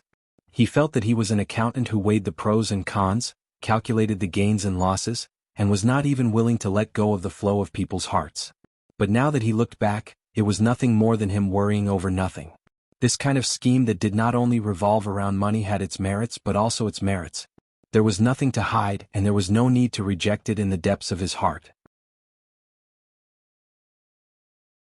In short, Chen Pingan would never allow himself to feel regret because he did not think of it, and did not think of it more. When the time came, what would be the benefit of taking action angrily after the matter, the anger of an ignorant man, and the splashing of blood? Could there be little or no regret? Right now, Luopa Mountain under his feet was Chen Pingan's duty. In the future, the blessed land of lotus roots under his nose would also be the same. He had to have a conscience first, then he would earn money. Money still had to be earned. After all, money was the courage of heroes and the ladder of cultivation. It was just that the order could not be wrong. Chui Dongshan said, "Let's not talk about you eldest senior sister Julien, Lu Baixiang and Wei Xian. Just based on the fact that Luopa Mountain has brought so much extra martial fate to the Dali dynasty, it would not be too much even if I asked for a nascent soul guardian to guard Longquan County City all year round. The old bastard would not even let out half a fart. Taking 10,000 steps back, how can there be such a good thing in the world as long as the horse can run and not be fed? I've worked so hard to guard the south, every day covered in dust, managing such a huge mess, helping the old bastard stabilize 7 or 8 battlefronts both in the open and in the dark. Even blood brothers have to settle accounts clearly. I'm already being kind by not asking the old bastard for a salary." Chen Pingan said nothing. Chui Dongshan and the old imperial tutor would not get involved in Chui Dong's family matters. Only now did Pei Qian know that there were so many twists and turns on Wanshu's side. He was immediately worried and asked, "Why don't I accompany Wanshu to go shopping in the future?" Chui Dongshan said with a smile, "You're just a 4th realm martial artist, are you going to send yourself to death when you go out?" Pei Qian sighed and knocked his head on the table. He did not raise his head and said in a muffled voice, "What can I do? My martial arts training is too slow. Grandpa Chui said that I'm a turtle crawling and an ant moving house. How infuriating." Chen Pingan's expression was strange. Chui Dongshan said something that made things worse. "You're already worried about this? From now on, eldest senior sister's 5th realm and 6th realm martial artist progress will be even slower. Especially the matter of martial courage, it needs to be considered in the long run. It really can't be fast." Pei Qian raised his head and said angrily, "Big white goose, aren't you annoying? Can't you say something nice?" Chui Dongshan asked, "Can nice words be eaten?" Pei Qian said righteously, "Of course. When I eat with Meili, I can eat an extra bowl every time. When I see you, I don't even want to eat." Chen Pingan comforted, "Don't be anxious. It's useless. Don't be anxious." Pei Qian immediately said loudly, "Master is wise." Chui Dongshan turned to look at Chen Pingan, "Teacher, how is it? The feng shui of our Luopa Mountain has nothing to do with students, right?" Chen Pingan turned a deaf ear and changed the topic. "I've already talked with the former emperor of Nanyuan Kingdom, Wei Liang. But the new emperor Wei Yan has great ambitions, so I might need you to say hello to Wei Xian." Wei Xian was the founding emperor of Nanyuan Kingdom, and also the first emperor in the history of Lotus Blossom Blessed Land to visit the mountain on a large scale. Chui Dongshan said with a smile, "Wei Xian is the lucky one who was brought out of Lotus Blossom Blessed Land by teacher. Wei Xian has no reason to refuse teacher's words." Chen Pingan shook his head. "Luopa Mountain within the rules, must give everyone room and freedom to follow their heart. It's not that I, Chen Pingan, want to be a moral saint and only want to have a clear conscience, but if this continues for a long time, people will not be able to stay. Today I can't keep Lu Baixiang, tomorrow I can't keep Wei Xian, and the day after tomorrow I can't keep Master Zhong." Chui Dongshan nodded, "Teacher is wise." Pei Qian said angrily, "Hurry up and change your words, don't steal my words." Chui Dongshan shook his head and shook his 2 big sleeves. Hee, I won't. Come and hit me, if I dodge I'll have the same surname as that old bastard." Pei Qian held her head with both hands, her head hurt. Fortunately, her master was beside her, or she would have already punched. She didn't expect her master to remind her with a smile. He asked you to hit him, why don't you agree? In Jianghu, it's a good habit to grant all requests. Pei Qian's eyes shone. Cui Dongshan raised an arm and waved 2 fingers in front of him. Eldest senior sister, I know immortal spells. Once a person is full of food and drink, once I use the immobilization spell on him, TSK, the outcome is really unimaginable. It's beautiful. Pei Qian said seriously, Master, I think it's better for fellow disciples to be more harmonious. Harmony breeds wealth. Qin Pingan smiled and nodded, that makes sense. Then Qin Pingan said, sleep early, tomorrow I'll personally feed you. Pei Qian's eyes widened, huh? She wasn't afraid of suffering, but Pei Qian was worried that after feeding him she would be exposed. A pitiful level 4 would make a fool of herself in front of her master. Qin Pingan smiled, if you're not anxious, it's not that you're not working hard. When you reach the level 5 bottleneck you can go down the mountain alone to travel. At that time whether or not you want to call Li Huai along is up to you. Of course, the little donkey that I promised you will definitely be there. Pei Qian said eagerly, Master, it's today after midnight. You can teach me fist techniques now. Qin Pingan pressed her little head and pushed it lightly, I have some serious matters to discuss with Cui Dongshan. Pei Qian felt wronged, it's understandable that you have serious matters to discuss with Mr. Zhong, but it's easier to discuss with the big white goose. Master, I'm not sleepy. You guys talk, I'll listen. Cui Dongshan clicked his tongue, you don't even listen to your master. You're just a level 4 martial artist. When you reach level 5 or level 6, you'll be invincible. Pei Qian refused to move. She crossed her arms and sneered, driving a wedge between master and disciple is the behavior of a villain. Cui Dongshan said, Teacher, I can't do anything about it. Qin Pingan put 2 fingers together and bent them slightly, does your little head hurt? Pei Qian ran away angrily. A moment later, Qin Pingan said without turning his head, is there money in the grass? Pei Qian, who had been looking around, stood up angrily, Master, I heard crickets on the way. I was catching crickets. Now that she ran away, I'm really going to sleep. After Pei Qian left, Qin Pingan was a bit worried, I know there's no need to worry and it's useless to think too much. But it's easy to persuade others with reason, but it's really hard to persuade yourself. Cui Dongshan said softly, Pei Qian did break through a bit fast and she ate so much martial arts fate. Fortunately, Wei Pai suppressed the situation, and Liju Cave is famous for many strange people. But when Pei Qian goes to Jianghu by herself, it'll be a bit troublesome. Qin Pingan was a bit emotional and said slowly, but after listening to her talk about her trip to Lotus Root Blessed Land, I'm still a bit happy that she could think of and say the principle of holding back one's fist. But I'm afraid that if she learns from me, her Jianghu that belongs to Pei Qian in the future may be overshadowed. Cui Dongshan said, what's wrong with learning the good things first and then being yourself? Didn't you go through all these years like this? All the children in the world don't remember any rules and they learn to be noisy first. Is that good? In an era where rules are most important, the elders are trying to get close to the juniors and I don't think it's good. Qin Pingan nodded and listened. Cui Dongshan said, are you also worried about Chao Qinglong's future? Qin Pingan sighed, of course. I don't want to judge Chao Qinglong's life, and I don't want Chao Qinglang to delay her studies and cultivation. Cui Dongshan laughed, why not let Zhong Qiu bring Chao Qinglang along when he leaves Lotus Root Blessed Land, and let Chao Qinglang and Zhong Qiu travel to the New World to seek knowledge, starting from Aquarius Continent. If it is too far it will not work. Chao Qinglong's talent is not bad. Mr. Zhong Qiu imparted knowledge and dispelled doubts, and worked hard on the word mellow. Mr.'s friend called Lu Tai also taught Chao Qinglang to stay away from pedantry, complementing each other. In the end, it's all because of Zhong Qiu's upright and pure knowledge, Lu Tai's knowledge, messy but not messy, and he is willing to respect Zhong Qiu from the bottom of his heart. That's why Chao Qinglang has such an atmosphere. If not, Chao Qinglang would be useless. In the end, it's still Mr.'s credit. Qin Pingan asked, if I say that I really want Chao Qinglong's name to be recorded in our Luopa Mountains Ancestral Hall, would I be too selfish? Cui Dongshan laughed and asked, when Mr. was at the small house in the shabby alley, did you mention this to Chao Qinglang? Qin Pingan said helplessly, of course I have to ask him first.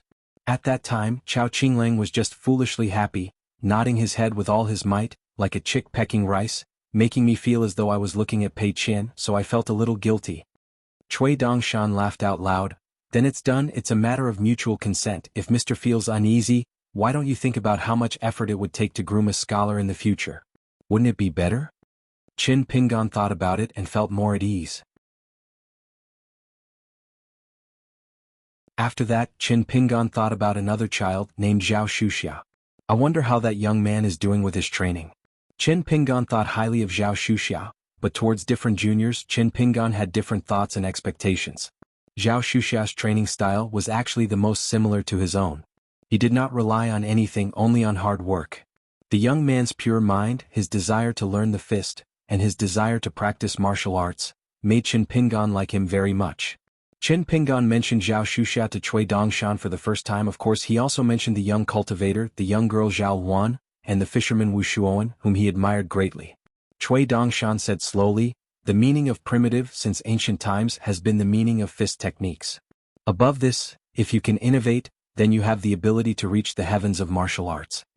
Qin Pingan laughed, you're not even a martial artist, I can't beat you in words, but regarding Zhao Shuxia, don't do anything superfluous. Cui Dongshan nodded in agreement. With a student like him, he could take a few more glances at him in his free time, and there would be fewer accidents. Moreover, Cui Dongshan was too lazy to do those superfluous things. If he wanted to do something, he would do it to provide timely help. For example, improving the linen sect's mountain protection formation, increasing its power by 20%. Naturally, Cui Dongshan still held back his strength. Zhu Quan was well aware of the linen sect, but when it came to matters of the sect's rise and fall, Zhu Quan still did not take advantage of the incense offerings to take a mile after taking an inch.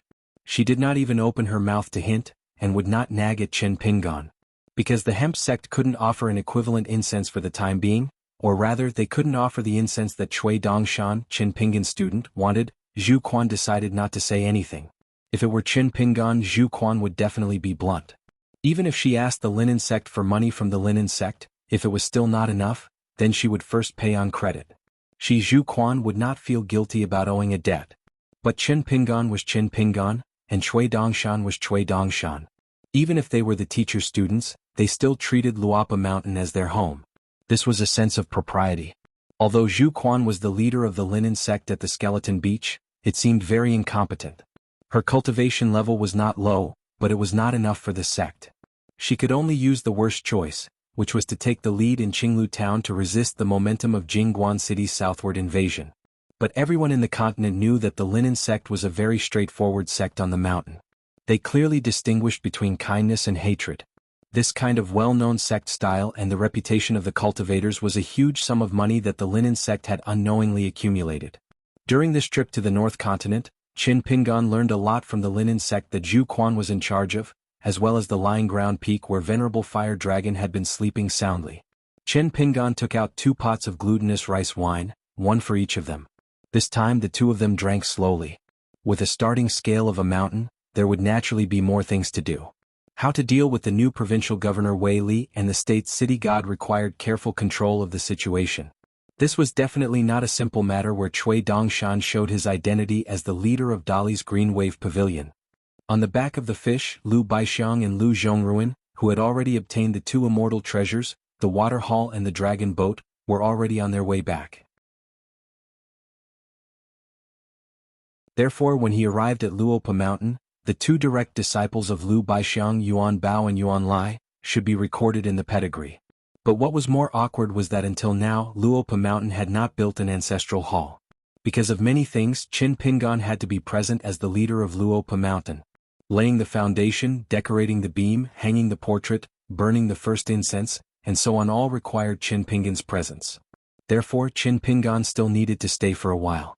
He first had to wait for Lu Baixiang and then for Zhu Lian to return from Old Dragon City. Among them, Zhou Mili had officially become the right guardian of Luopa Mountain. Qin Pingan also had to think carefully about whether it would cause some people's hearts to waver. Qin Pingan stood up. I'm going to the Riding Dragon Alley. Cui Dongshan smiled. Walking. Qin Pingan said, Pei Qian has a sword talisman issued by the Dragon Spring Sword sect, but I don't. It's the middle of the night, so I won't bother Wei Pai. I'll also take a look at Zheng Dafeng who sprained his ankle. Cui Dongshan said, then I'll accompany you. When the 2 of them went down the mountain, Sun Yuanji happened to be practicing his fist techniques. Qin Pingan and Cui Dongshan stood sideways and made way. Sun Yuanji did not say anything. His fist intent flowed and he walked up the mountain without any distractions. The two of them continued down the mountain. Cui Dongshan smiled. This little girl is also stubborn. She only looks at Zhu Lian in a new light. Qin Pingan nodded. It means that Zhu Lian has a good eye for disciples. The evil wind of Luopa Mountain that you have led astray will be reversed by Sun Yuanji. You have to cherish it. Cui Dongshan said helplessly, if you are determined to think this way, then you will feel more at ease. I will also brace myself to admit it. At the foot of the mountain, Qin Pingan knocked on the door. There was no response for a long time. Qin Pingan did not plan to let Jing Dafeng go. He knocked loudly. Only then did Jing Dafeng limp and sleepily open the door. When he saw Qin Pingan, he pretended to be surprised. Mountain Lord, why didn't you tell me that you're home? You didn't even want to walk a few steps? You looked down on me, the gatekeeper, right? Since you looked down on me, why did you visit me tonight? You're sad, you're sad. Go to sleep, I don't want to be an eyesore to you. I'm also worried. If I lose my bowl of rice, I'll have to pack up and leave tomorrow. Won't I be done for? Don't tell me I'll have to sleep on the streets of the county? It's going to be winter soon and the weather is freezing. Mountain Lord, can you bear to do that? Let's talk about it later. I'm just a gatekeeper anyway. There's nothing important to talk about. Mountain Lord, go deal with your important matters first. Jing Dafeng was about to close the door. These words were spoken naturally and without any flaws. Qin Pingan pressed on the door with one hand and said with a smile, Brother Dafeng, you injured your leg. This is such a big matter. Of course I have to ask about it. Jing Dafeng was full of righteousness. He shook his head and said, it's not a big matter. As long as your third leg isn't broken, it's a small matter. One person closed the door, the other pressed on the door. They were in a deadlock. Jing Dafeng muttered, Mountain Lord, you've broken through and you're bullying people like this. Then I, Jing Dafeng, will have to make a scene. Qin Pingan laughed angrily. I really have something to talk about. Jing Dafeng asked, about who? Qin Pingan said unhappily, well, it's not about Pei Qian. Jing Dafeng cried out and bent down. His legs were a mess. He grabbed Qin Pingan's arm and pulled him into the door. Mountain Lord, please come in. The place isn't big, so I hope you don't mind. I'm not complaining about this matter. I just like to talk behind people's backs. It's really Zhu Lian's stingy side. The money he gave was like a cup of water on a burning cart of firewood.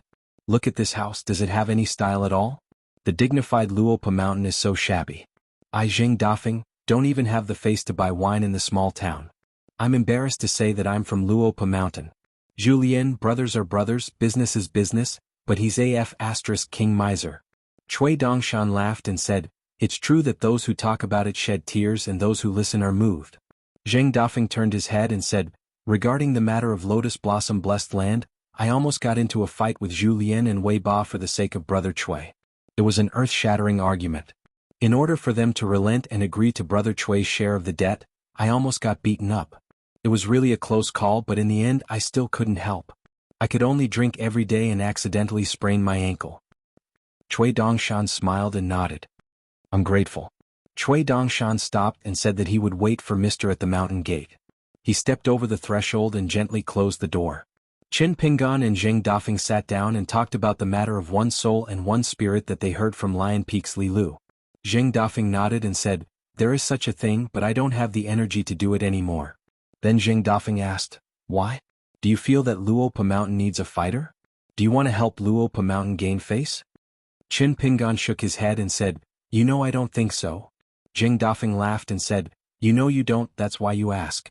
This is called finding a topic to talk about. Otherwise, I would have gone to the old house to drink the northwest wind. Qin Pingan said, I came to find you this time because I thought that if you want to relax, you can go to Lotus Root Blessed Land often. But it's still up to you, so I just mentioned it casually. Jing Dafeng nodded. Elder Cui purposely left half of his martial arts fate in Lotus Root Blessed Land. Plus, it has been upgraded to a mid-level blessed land and the spiritual qi has increased. It is indeed more interesting there now. Jing Dafeng seemed to be tempted. He rubbed his chin and said, I'll think about it. For example, opening a brothel with a thriving business there? Jing Dafeng grinned and waved his hand. This kind of immoral thing could not be done. It would be better to open a wine shop in the downtown area and hire a few graceful barmaids. Perhaps they were thin-skinned and could not attract business. He had to hire a few plump barmaids who knew how to chat and have more repeat customers. Otherwise, if he went there, he would not be able to earn much money and would be ashamed of Luopa Mountain. People by the side were like the moon, white wrists like snow. How pleasing to the eye. As a shopkeeper, he could cross his legs every day and only care about collecting money. Qin Pingan did not know what Jing Dafeng was thinking. Seeing that he was just smiling and wiping his mouth from time to time, Qin Pingan felt that something was wrong. He said goodbye and left. Jing Dafeng walked him all the way to the gate. If Qin Pingan had not rejected him, he would have walked him all the way to the town. Qin Pingan and Cui Dongshan walked away. Jing Dafeng sighed. He had deliberately mentioned Cui Cheng's martial arts fate earlier, but Qin Pingan's expression was normal. It was a good thing but not a very good thing. It could not be helped. Like people, they would have their own joys and sorrows. As for that Cui Dongshan, Jing Dafeng did not want to interact with him. He was too good at chess. Jing Dafeng did not go back to sleep. Instead, he went out. He walked under the moonlight towards the mountain gate and leaned against the white jade pillar. There were no obvious hills in Luopa Mountain, but if one looked closely, there were. Around Cui Dongshan there was one. Outside the mountain, Lu Baixiang and Wei Xian were. Dragon Rider Ali Shiro was also. As long as Cui Dongshan was willing, this mountain could become the #1 camp in Luopa Mountain overnight. There would be many new faces. However, Jing Dafeng did not feel that he was a dispensable existence. Because those people who surrounded Cui Dongshan wanted to enter Luopa Mountain, especially if they wanted to become a name on the register, they had to go through the mountain gate first. Coincidentally, Jing Dafeng was a gatekeeper. When Jing Dafeng thought of this, he felt that he was an amazing person. Luopa Mountain could not do without him.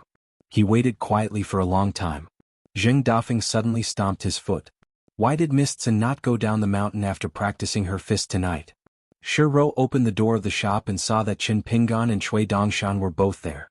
She felt a little awkward. If it was only the young mountain lord, it would be fine. However, with Cui Dongshan beside him, Shiro's heart palpitated. They went to the backyard. Qin Lingjun yawned and stood beside the patio. Qin Pingan asked Shiro to open the door of a side room and lit a lamp on the table. He took out a large stack of notes and maps of mountains and rivers drawn by the government or himself. He began to talk about the Jizha crossing the river. At the same time, he took out black and white chess pieces with names and sects engraved on them.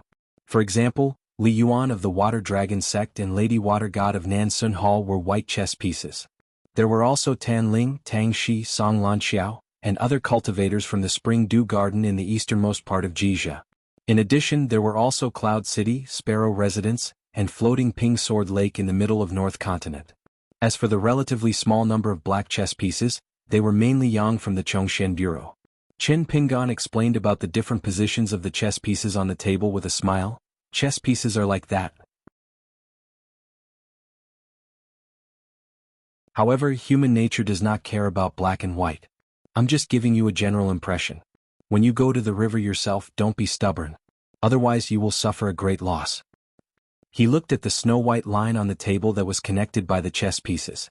Qin Lingjun held it in for a long time before saying softly, "Thank you." Qin Pingan was a little surprised. He smiled and joked, "It's the middle of the night. Is the sun rising from the west?" Qin Lingjun flew into a rage out of humiliation and said, "Anyway, I've already thanked you. It's up to you whether you want to accept it or not." Qin Pingan was a little amused. He planned to explain to Qin Lingjun in detail the things to take note of when traversing the river. No matter how big or small, he had to explain everything slowly. They would probably talk until dawn. Cui Dongshan narrowed his eyes and said, "I'll have to trouble you to be more attentive. This is the route that your master exchanged his life for. There's no one in the world who's more prepared than you for traversing the river." Qin Lingjun looked a little nervous. He clenched the stack of papers in his hands tightly. Qin Pingan waved his hand. "It's not that exaggerated. Traveling the North Continent is the main thing. Traversing the river is secondary. You don't have to be grateful to me. However, you must remember that this is the foundation of your great Tao. If you don't take it seriously, you're being irresponsible to yourself. In the past, on Luopa Mountain, you and Shinrushu were both flood dragons. You wanted to bury your heads in cultivation, but you couldn't do it. I didn't say anything about it. But this time you must change your mischievous temper. If I find out that you dare to treat traversing the river as child's play, I'd rather get someone to throw you back to Luopa Mountain than let you wander around blindly." At this point, Qin Pingan said seriously, "Because you'll die there." Qin Lingjun nodded. I know what's important. Qin Pingan smiled and said, I believe you. Qin Lingjun looked at Qin Pingan. His eyes were clear and his smile was warm. Qin Lingjun also calmed down. Qin Pingan smiled and took out a pen, ink and paper. He placed them on the table. A good memory is not as good as a lousy pen. I may have gone into detail. If you think it's very important, write it down. When you're on the road in the future you can take it out and look through it at any time. Cui Dongshan said, I'm just short of traversing the river myself. Qin Lingjun was just about to sit down when he heard this. He stopped, lowered his head and clenched the paper in his hand tightly. Qin Pingan looked at Cui Dongshan. Cui Dongshan raised his hands and said, I'll go sit outside now. Cui Dongshan really went out and closed the door.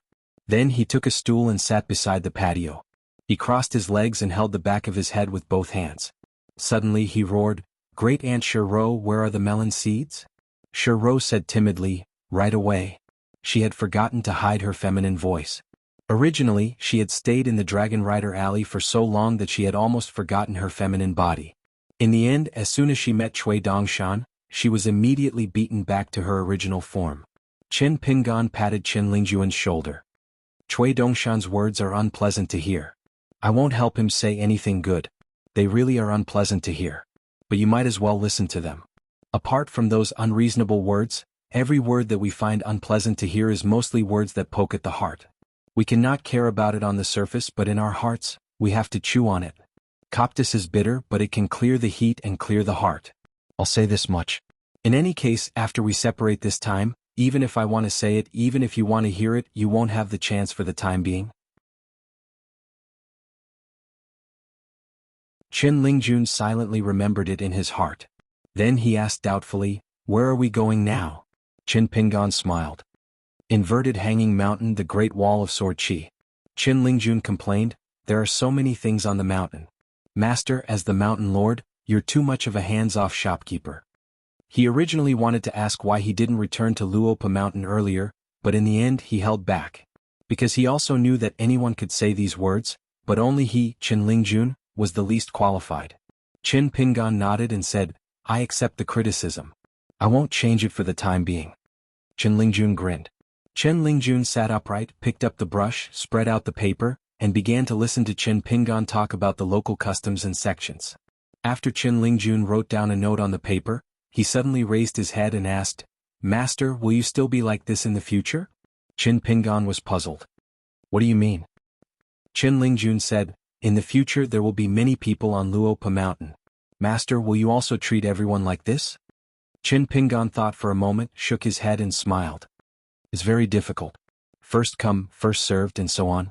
It's inevitable that there will be differences between those who are close and those who are distant. This is one thing. Of course there are more things to consider. It's not necessarily good to do everything personally. The more people there are in Luopa Mountain, the more complicated the people's hearts will become. I can't do everything personally. I can only do my best to ensure that Luopa Mountain has a good atmosphere. For example, it's not that Cui Dongshan outside the sect has a high cultivation and great ability, so everything is right. You should listen to him in everything. If you can't reason with him and feel unconvinced, then you can come and talk to me. I will listen seriously. Qin Lingjun grunted in acknowledgement. Cui Dongshan said bitterly outside, Teacher, this student is best at convincing people with virtue. Qin Lingjun rolled his eyes. Qin Pingan continued to tell Qin Lingjun about the matters of traveling the river. Sure enough, this nagging lasted until dawn. Qin Lingjun also memorized the crooked and crooked dozens of key matters. Qin Pingan clicked his tongue and said, Qin Lingjun, your handwriting is far worse than Pei Qian's. Qin Lingjun's face flushed red. I don't copy books every day. If I copy books for so long, the words I write should be sold for at least a few small coins. Snow is money. Qin Pingan smiled and asked, Do you believe it yourself? Qin Lingjun was defeated. He was thin-skinned after all.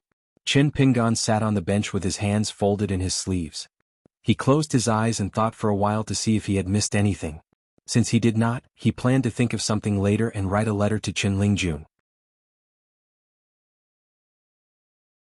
Opening his eyes, Qin Pingan asked casually, How is your brother, the Imperial River Water God, now? Qin Lingjun shook his head. Just like that. Qin Pingan said, Before leaving for the North Continent, you can actually make a trip to the Imperial River to say goodbye. You can eat and drink, but don't say that you're going to travel the river. Just say that you're going out for a long trip. Treat others with sincerity. Don't expose everything and hide nothing. Instead, don't cause trouble for others. You can also help others solve some problems to the best of your ability. However, there's no need for others to thank you. Qin Lingjun put away his pen and paper and leaned on the table. He looked a little sad. In the past, I didn't think about these things. I only cared about drinking, eating, and bragging loudly. Qin Pingan smiled and said, "The world won't always let us be carefree. It's not a bad thing to think more." Qin Lingjun hesitated for a long time, not daring to look at Qin Pingan. He said carefully, "If I say that I actually don't want to travel the river or go to the North Continent, and that I just want to stay on Luapa Mountain and wait for death, will you be angry?" Qin Pingan smiled and did not say anything, as if he already knew the answer. Qin Lingjun fell silent. He did not dare to look at Qin Pingan. Qin Pingan said, "I'm not angry." Qin Lingjun sat up abruptly, his face full of disbelief. "Really?"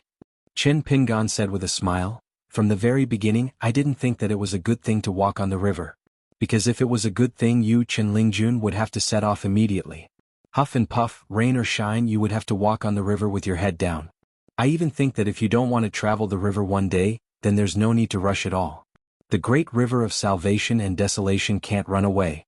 In fact, only when you really think it through can you travel the great river of salvation and desolation. Compared to being ignorant and treating it as a task, the chances of success are higher. But then again, the great river of salvation and desolation is a path that you, Qin Lingjun, must take. It's very difficult to avoid it. It's not a bad thing to make more preparations now." Qin Pingan paused for a moment. "You might find it harsh to say this, but I should tell you my true thoughts. As Cui Dongshan said, there are so many flood dragons in the world. There are so many mountains, lakes, and swamps, but not everyone has the opportunity to travel the river with the great river of salvation and desolation. So if you clearly know that this matter can't be delayed, but you're just used to being lazy and unwilling to move your nest to suffer, I will be very angry.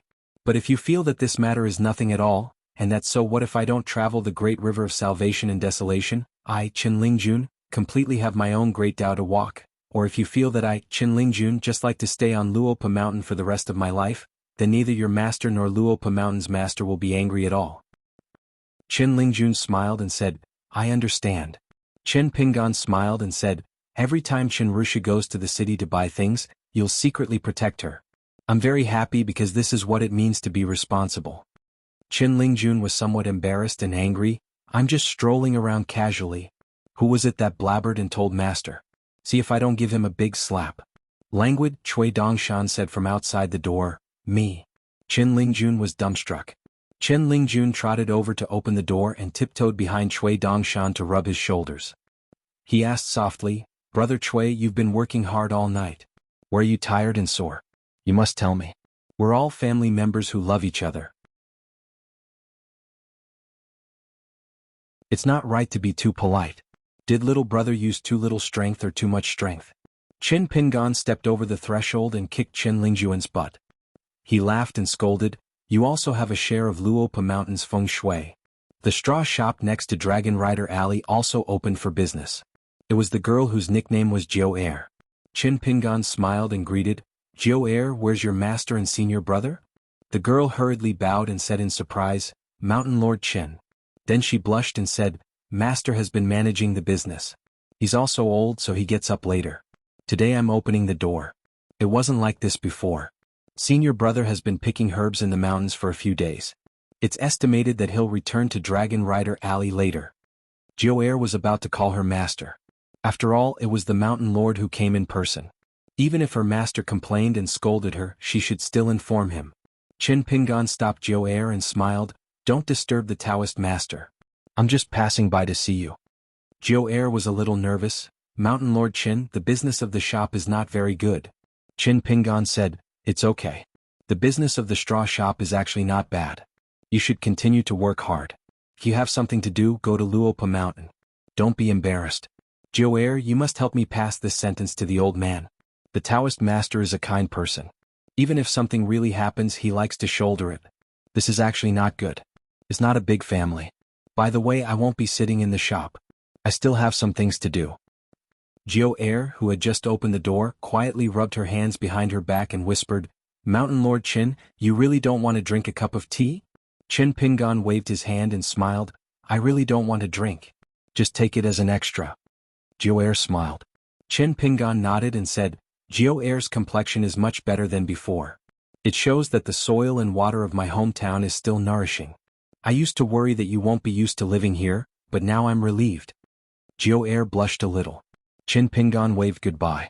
He took Cui Dongshan along the steps of Dragon Riding Alley and went to the ancestral house of Mud Bottle Alley. This route was necessary to pass through the Gu family's ancestral house first. Qin Pingan stopped and asked, What about Uncle Gu? Cui Dongshan said, It's difficult for an upright official to judge a family matter. But now that Gu Tao has become the mountain deity of the old mountains of the Li dynasty, it can be said that his merit and virtue have been fulfilled. A woman can get whatever she wants in the county capital. Gu Qin is doing well at the calligraphy lake. Her son is promising and her husband has reached the heavens in a single bound. As a woman, when her life is good, many of her faults are naturally hidden. Qin Pingan continued to move forward. The house with the plaque, Xiao Shui Gao Feng, hanging? Cui Dongshan said slowly, The ghost in the wedding dress? Poor ghost. She fell in love with a poor person. The former was hateful and abominable. In fact, the latter was really pitiful. Back then, she was cheated by the scholars of the academies on both sides of the Lu dynasty and the Great Sui Kingdom. In the end, she committed suicide by jumping into the lake. An infatuated man who only wanted to earn the title of a sage in the academy by virtue of his knowledge hoped to be able to exchange for the recognition and conferment of the imperial court so that he could marry a female ghost. Unfortunately, she was born early. She was born in Dali back then, not in Dali today. Otherwise, there would be two completely different endings. The female ghost was in the academy. After all, she was a filthy ghost. Naturally, she couldn't even enter the gate. She insisted on barging in and almost had her soul dispersed. In the end, she wasn't so stupid. She used up her remaining relationship with the Dali imperial court to take away the scholar's bones. She also knew the truth that had been buried for a long time. It turned out that the scholar never let her down and even died because of this. She went completely crazy. After Gu Tao left her house, she carried a coffin and stumbled all the way back. She took off her wedding dress and changed into a mourning dress. She was in a daze every day and only said that she was waiting for someone. Qin Pingan asked, What's right and wrong here? How do we calculate? Cui Dongshan stretched out a palm and made a few cuts in the air with a knife hand gesture. He smiled and said, It depends on where it starts and where it ends. If the female ghost and the scholar met and loved each other as the beginning, and the female ghost killed so many scholars as the end, then it's very simple. I was afraid that she would die with a slap. Now that she doesn't want to live anymore, everything ends once and for all. But if we look further from the female ghost's achievements in the mountains and rivers, and from her good nature, then it will be very troublesome. If we still think that there's a chance that she can correct her mistakes and make up for it in the next 100 years or hundreds of years, then it will be even more troublesome. If we think from the perspective of those scholars who died in vain and think about the problem, then it will be big trouble. Cui Dongshan stopped and asked, Sir, may I ask which part of the beginning and the end do you want to cut? Qin Pingan didn't give an answer. When Qin Pingan took out the key to open the door of the ancestral house, Cui Dongshan smiled and asked, Then have you thought about a problem? What does it have to do with you if things are so messy? After Qin Pingan opened the door, he smiled and said, I'll think about it again. After opening the door, Qin Pingan took out 2 small stools. After Cui Dongshan sat down, he smiled and said, On the mountain, there's a very ambiguous saying, there's a reason to cultivate on the mountain. It turns out that they're all immortals. Qin Pingan said, I've heard of it. Cui Dongshan said, When ordinary people hear it, they only feel that the world is unfair and treats them too little. Those who think like that are no longer immortals. Besides being angry, they should feel sad for themselves. That's what they should feel. Qin Pingan remained silent. He used the tip of his foot to draw a circle with a very small gap in the mud in the courtyard. Then he drew a bigger circle outwards. There must be a path to take. Only then will everyone have a chance to choose. Cui Dongshan suddenly fell silent for a moment, and then slowly said, Except for the first time, you haven't experienced real despair in your life. Qin Pingan didn't say anything. He folded his hands in his sleeves and bent slightly, looking outside the mud bottle alley that was not closed. Cui Dongshan continued, For example, Lu Xianying still died that year. Chui Dongshan said again. For example, Qi Jingchun was actually the mastermind behind the scenes, the one who schemed against you the most. Chui Dongshan continued. For example, Gukan made you think that he knew he was wrong and was correcting his mistakes. Later you realized that was not the case. For example, when Pei Qian returned to Lotus Root Blessed Land for the first time, he killed Chao Qinglang. Then he chose to wait for death, betting that you wouldn't kill him. Qin Pingan finally said, set up a small world. I have something on my mind that I have to say. Chui Dongshan used his flying sword to draw a golden thunder pool. Qin Pingan stood up, folded his hands in his sleeves and walked around in the courtyard. He said softly, after Mr. Qi died, he still protected me because there was a conflict between the three sects that Mr. Qi intended for me. I know. Chui Dongshan stood up, his face pale and said, you shouldn't have known the truth so early. Qin Pingan turned his head, looked at Chui Dongshan and said expressionlessly, don't worry. I'm very smart and calm. So Mr. Qi won't lose and neither will I, Qin Pingan.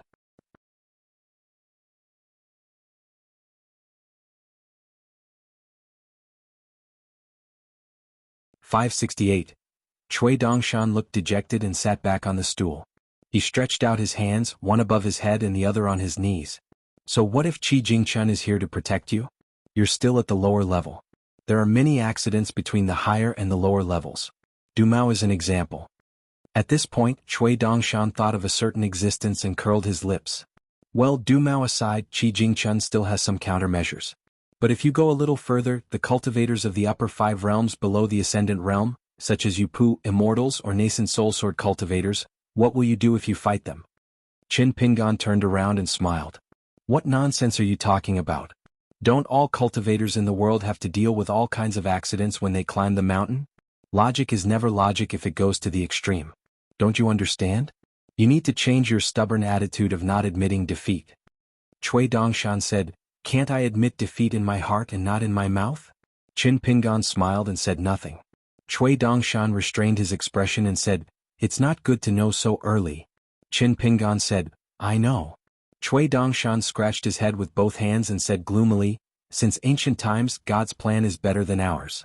This sentence can scare people to death at the top of the mountain. You can only win if you don't intend to. Don't you know that you were very lucky to be able to win against Lu Qin in the early years? Now, if Lu Qin were to target Mr. again, he would be willing to be shameless and set up an elaborate trap for Mr. Mr. would definitely lose. Chui Dongshan stopped what he was doing and said in a serious tone, lose? Qin Pingan nodded. Maybe. Chui Dongshan sighed with a complicated expression. The formation of a clear understanding was making enemies for oneself. It was simply making enemies with the world. The weeds on the ground were far more resistant to the strong wind than the tall trees. Qin Pingan sat back on the stool and smiled. Don't worry about this. People can't be scared to death by themselves. I've walked through Mud Bottle Alley for so many years.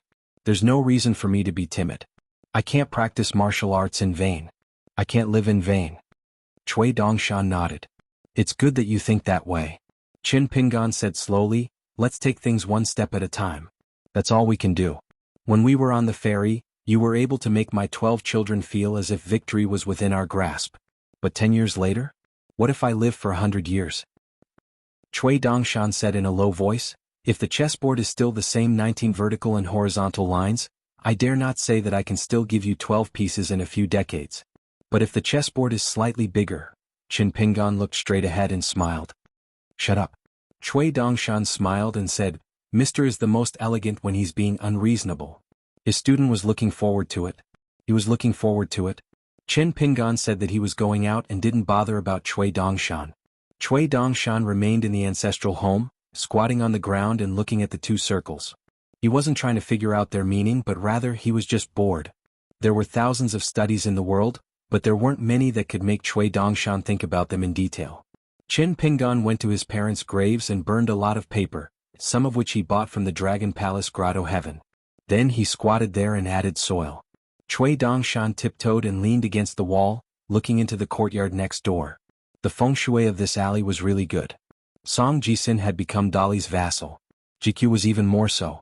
The entire old dragon city was her courtyard, and the Fu family was her bodyguard. Chui Dongshan climbed up the wall and jumped twice, shaking off the dust. Sword Immortal Chao Shi had already returned from North Continent to South Sa Continent.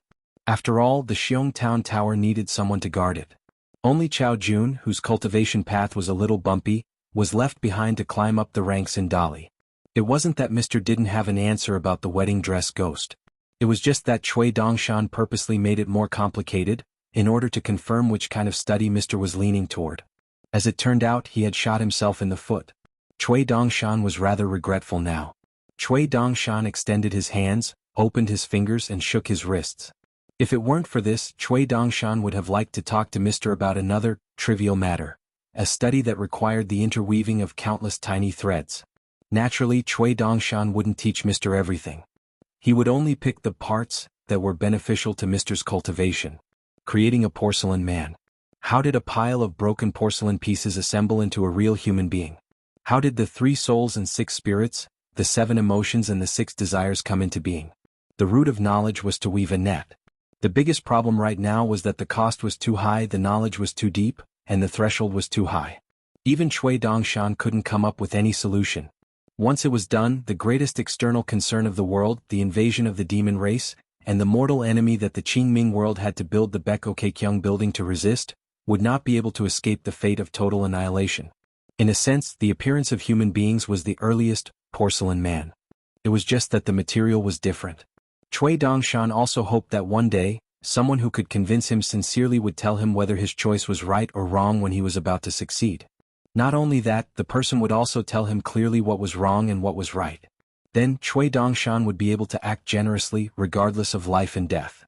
He wouldn't be like the old scholar back then who only talked about the result and didn't say why. A Dali military ferry slowly docked at the crossing of the Oxhorn Mountain.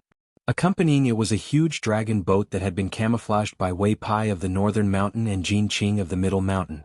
Lu Zhongruan, Lu Baixiang and Wei Xian got off the dragon boat.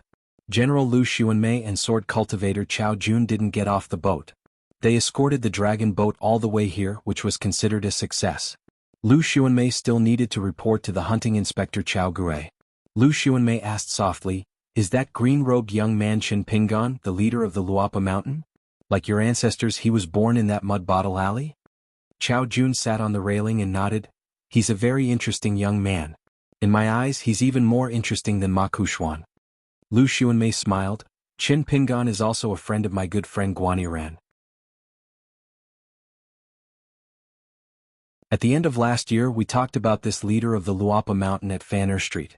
Guaniran has a steady temperament since he was young, so he didn't say much. However, I can see that Guaniran values this person very much." This was the first time Chao Jun heard of this, but he didn't find it strange. Lu Xuanmei felt a little nostalgic. "That Fuyu who came from Yinqi Alley seems to be the prefect of Baoshi Prefecture now. He's quite successful. However, I'm not very close to Fuyu. I only remember that when we were young, Fuyu liked to follow us around every day. At that time, the kids from Yinqi Alley didn't like to hang out with the kids from Yinqi Alley. The two groups of kids didn't get along well. Every year, both sides would meet and have a few fierce snowball fights. Fuyu was more awkward. He didn't get along with either side, so every time it snowed, he simply didn't go out. Regarding this governor, I only remember this. But in truth, Lag Alley and Fan Street each had their own big and small hills. It was very lively. After growing up, it became boring. When we meet occasionally, everyone is smiling." Chao Jun laughed. "In another 100 or 200 years, if I think of General Lu again, I think it's about the same." Lu Xuanmei said helplessly, "You really don't know how to chat." Chao Jun said, "If I knew how to chat, I would have been promoted and become rich." Lu Xuanmei shook her head. "If you don't have any real military merits, you don't know how to chat, why would I bother with you?" Chao Jun laughed. "You know how to chat?" Lu Xuanmei leaned on the railing. "No matter if I die on the battlefield or from old age, when you pass by the Aquarius continent in the future, remember to visit my grave." Chao Jun looked into the distance. "Who said that cultivators must live long?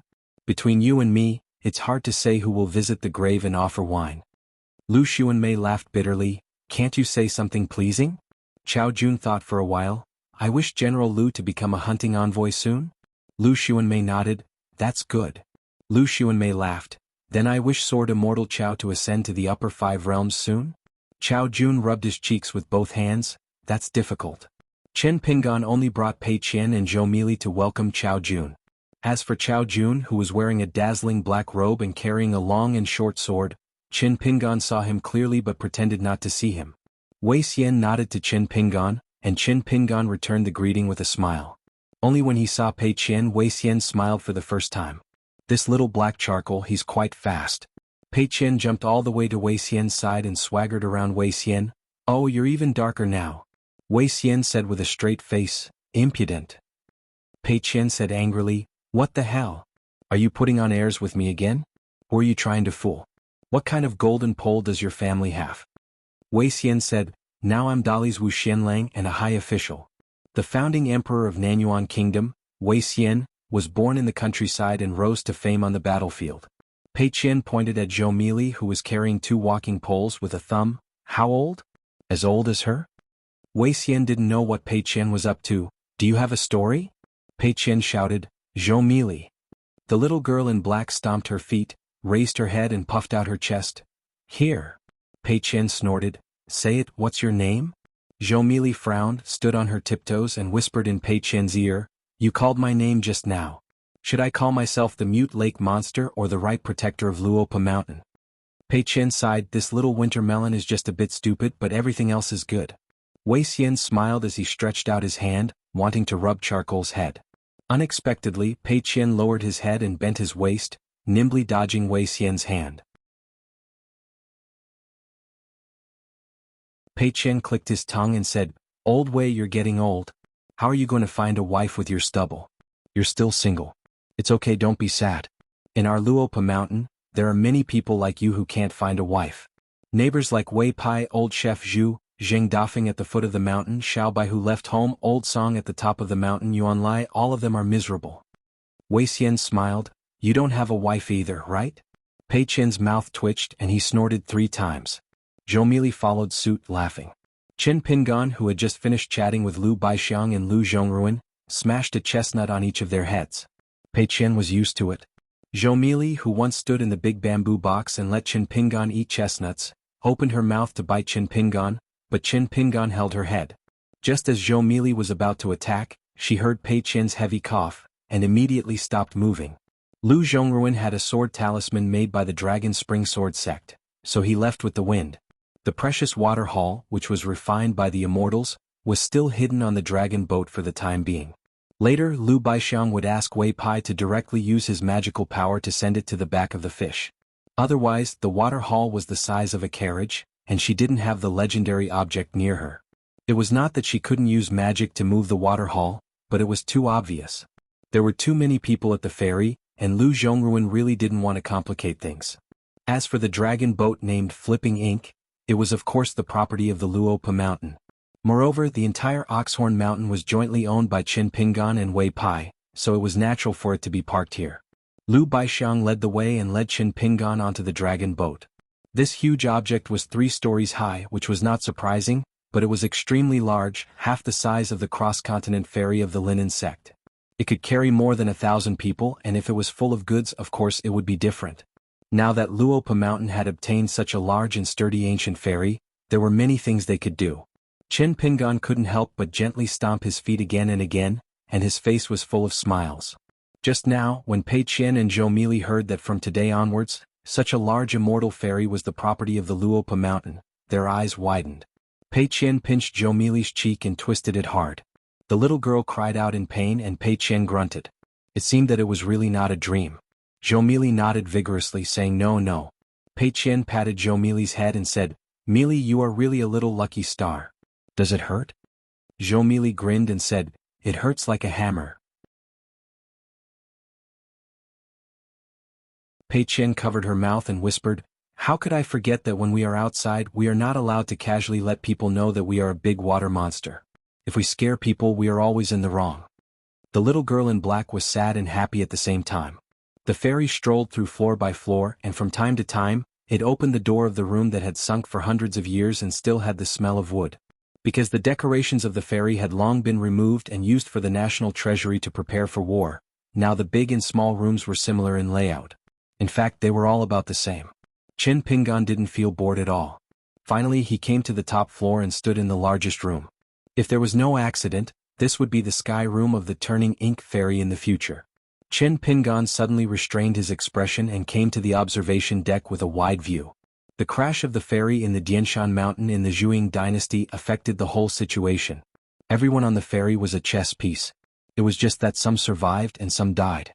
As for why Mr. Jian Ern, who destroyed the ferry, did so, and what kind of hatred made him choose to act so decisively, it didn't seem to be important.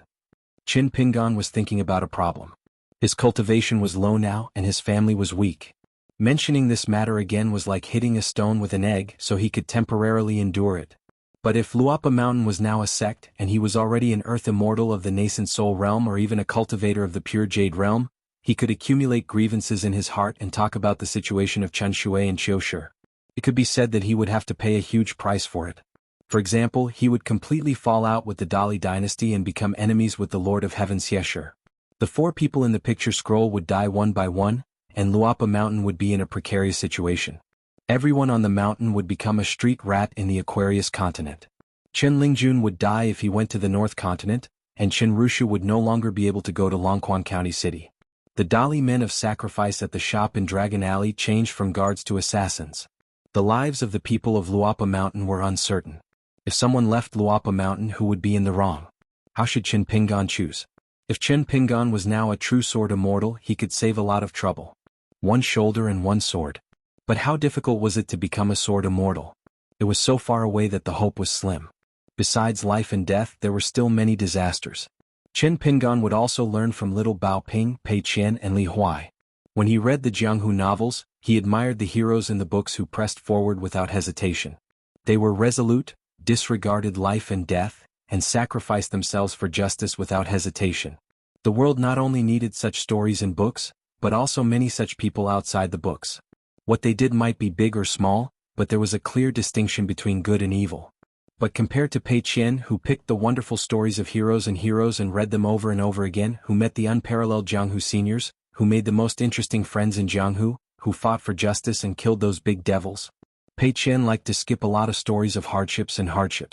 Chen Pingan often read the beginning and was stuck. The people who were destined to have all kinds of encounters and opportunities in the future would often have their families broken and their families destroyed at the beginning.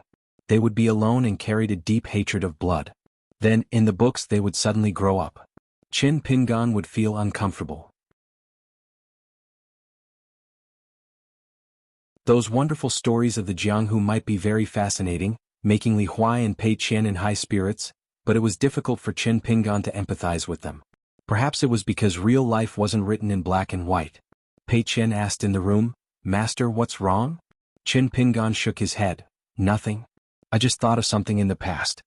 Lu Baixiang came to Chen Pingan's side and said with a smile, "Congratulations."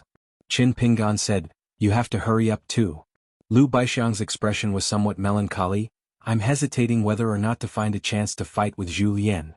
Chen Pingan smiled, "I think it's okay. It won't cost any money anyway." Lu Baixiang looked at Chen Pingan. "In the North Continent you got beaten up quite a bit?" Chen Pingan nodded. 2 10th realm martial artists helped to feed me punches one after another, beating me to death. "Are you envious?" Lu Baixiang smiled. "Now that you mention it, I feel much better." Chen Pingan said, "Don't forget, this narrow saber stopping Shui was lent to you." Lu Baixiang joked, "Didn't I help Luapa Mountain find 2 good seedlings? Are they not good enough for a saber?" Chen Pingan did not respond, only saying, "Yuan Bao Yuan Lai, that's a good name." Lu Baixiang asked, "You've met them?" Chen Pingan grunted, "When I met them I praised their names. But the way that little girl looked at me was exactly the same as the way Xin Yuanji looked at me when she was guarding against a thief. I don't understand. After so many years in the martial arts world, I only end up being misunderstood in my own Luapa Mountain." Lu Baixiang laughed, "I'm in a good mood." Pei Qian was currently pacing around Wei Xian, his fingers together, continuously using the body-fixing technique on Wei Xian. Wei Xian leaned against the door, ignoring him. Chen Pingan turned his head and looked, asking, "Earlier you said in your letter that Xin Yuanji fell down while practicing. What happened?" Pei Qian seemed to have been hit by the body-fixing technique. His body was stiff in place, sweat seeping out of his forehead. He could only give Zhomili a look. Lying to Shifu was absolutely impossible, but being honest with Shifu was not an option either. Zhomili was indeed worthy of being her trusted general. She immediately understood and said loudly, "It's dark at night. Even a ghost can't be seen. Sister Tsin accidentally fell down. Qin Pingan nodded. Pei Qian put his hands behind his back and gave Zhou Mili 2 thumbs up. Qin Pingan said with emotion, with this dragon boat, Luapa Mountain will have more confidence in doing business with Linen Sect and Spring Dew Garden. Not only that, Luapa Mountain will have more room to maneuver. Lu Baixiang said, the dragon boat can be decorated simply. Anyway, from what you said, the dragon boat is mainly used to transport goods. But what about the people who support the normal operation of the ferry? Qin Pingan said with a smile, when Zhu Lian returns to Luapa Mountain, let him have a headache. If it doesn't work, Cui Dongshan has a lot of connections. Let him help Luapa Mountain spend money to hire people to board the ferry. Lu Baixiang did not add insult to injury this time. He said, I will try to help find some people, but the most important thing is to choose a ferry steward with enough weight. Otherwise it will be easy to make trouble. Qin Pingan said, actually I have some ideas about this matter. But whether it can be done or not, we have to wait until the ancestral hall is built. The location of Luapa Mountain's ancestral hall had been decided long ago. With Wei Pai there, it was a very simple matter. After Qin Pingan sent a flying sword message back to Luapa Mountain from Muyi Mountain, Wei Pai had already begun to prepare. Because Luapa Mountain's ancestral hall did not pursue a large scale, it did not take much manpower and resources. And the large-scale construction in the mountains to the west of Longquan County over the years, in addition to the continuous construction of several counties, had accumulated a lot of experience. Most importantly, Qin Pingan proposed that the ancestral hall did not need a special array. In his words, if Luapa Mountain's great mountain and river array could be broken by someone and successfully climb the mountain to demolish the ancestral hall, then whether or not the ancestral hall was protected by an array was actually meaningless. Qin Pingan said, I've delayed a lot of your matters. Lu Baixiang said with a smile, just think of it as sharpening a blade to cut firewood. My sect is only a vassal of Luapa Mountain. If it succeeds, then that's for the best. If it doesn't, then it won't hurt Luapa Mountain. I will naturally grasp the propriety of it. But let me say the ugly words first. In many matters my methods are not clean.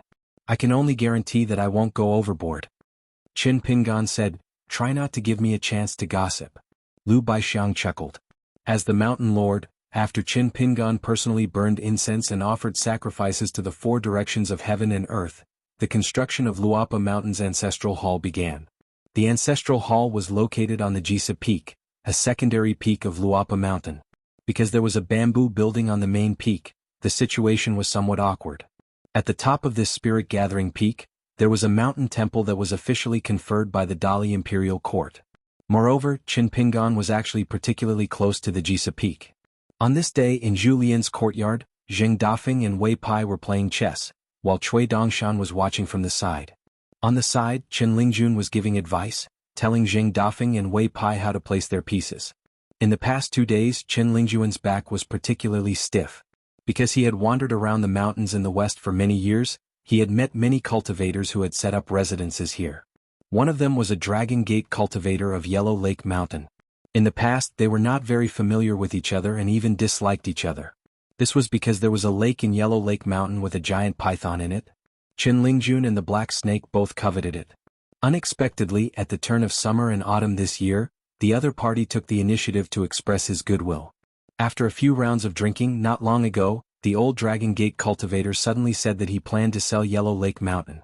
At the table he said that Brother Chen had a wide network and many acquaintances. He was the guest of honor at the night banquet of Wei Shan. Chen Lingjun drank a large bowl of wine and patted his chest in agreement.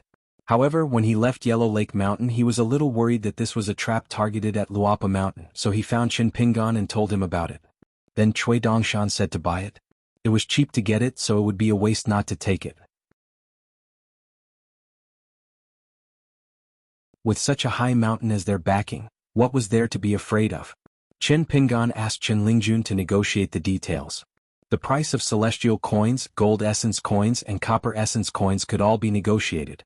If the negotiation was not going well, he would drag Wei Shan's god into the discussion. Chen Lingjun's heart was beating like a drum. In a daze he ran to Yellow Lake Mountain to drink. After all, he was used to drinking and discussing matters. In the end, the price was reduced to only 10 grain rain coins. At that time, Chen Lingjun was a little dumbfounded. I casually gave you a number just to raise the price and haggle with you. In the end, the other party seemed to be stupefied and didn't move. What's going on? Qin Lingjun ascended the mountain in a daze and descended even more in a daze. Qin Pingan did not say anything either. As a result, Luapa Mountain and Yellow Lake Mountain exchanged land deeds and celestial coins. They were inspected and recorded in the provincial governor's manor, Dali's Department of Rights, and the Department of Revenue respectively, sealing the deal extremely quickly. Qin Pingan asked Cui Dongshan in private. Cui Dongshan smiled and said it was rare for the old bastard to be so kind, so there was no need to worry about it being a trap. Qin Lingjun had finally helped Luapa Mountain with something proper. After the ancestral hall was completed, the little water snake could be recorded in the records of merits and demerits of the ancestral hall.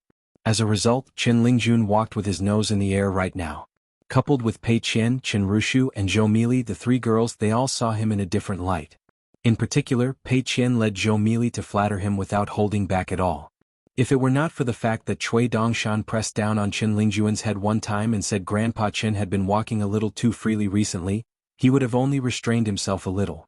Otherwise, Qin Lingjun would have been even more arrogant. In the past few days, Qin Pingan had been going through his belongings. Most of them needed to be returned to the treasury of the ancestral hall, so he had to record them all. Some of them were to be given away as gifts from the Mountain Lord during the completion ceremony. Qin Pingan had only helped Pei Qian feed her punches once, and that was it. Even though he said he was fighting a fourth realm cultivator against a fourth realm cultivator, he was actually still facing off against Pei Qian as a fifth realm cultivator. In the end, he still underestimated Pei Qian's size, allowing Pei Qian to punch him in the face immediately. Although martial artists with the golden body would not be injured, let alone bleed, Qin Pingan's dignity as a master had been completely destroyed. Before Qin Pingan could secretly increase his cultivation, preparing to feed Pei Qian with a sixth realm cultivator, he never thought Pei Qian would refuse to spar with his master no matter what. She hung her head in a sickly manner, saying she had committed the capital crime of disrespect, so master could just beat her to death. She would never fight back. If she fought back, she would be expelled from the sect herself. How was he supposed to teach her? The two of them walked barefooted to the corridor on the second floor, leaning on the railing to admire the scenery. Behind the master and disciple were two pairs of boots neatly placed at the entrance of the bamboo building. In the courtyard, Wei Pai, who was twirling a chess piece with two fingers, suddenly put it back into the chess jar and laughed. No more, no more. The fairy Zhu Lian has already entered Huangting territory. When Zheng Dafeng was playing chess, Pei Qian and the rest basically stayed far away from him. It was better not to get close to someone who took off his shoes and scratched his feet while munching on melon seeds. Zheng Dafeng did not mind Wei Pai going back on his word. A game of chess only cost money and a little gambling was fun. Cui Dongshan stood at the side, spreading his arms, allowing Pei Qian and Zhou Mili to hang on the swing. Cui Dongshan laughed. Wei Shanjun can go get them. I'll take over. Brother Dafeng, what do you think? Zheng Dafeng glanced at the chessboard. Wei Pai's momentum was already gone. But since Cui Dongshan said so, Zheng Dafeng was not in a hurry to say yes or no. He took a few more glances and laughed. What's the wager? Cui Dongshan laughed. What wager?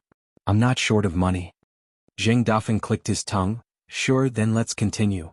Pei Qian and Zhou Mili finally let go. Cui Dongshan sat on Wei Pai's seat, picked up a chess piece and gently placed it.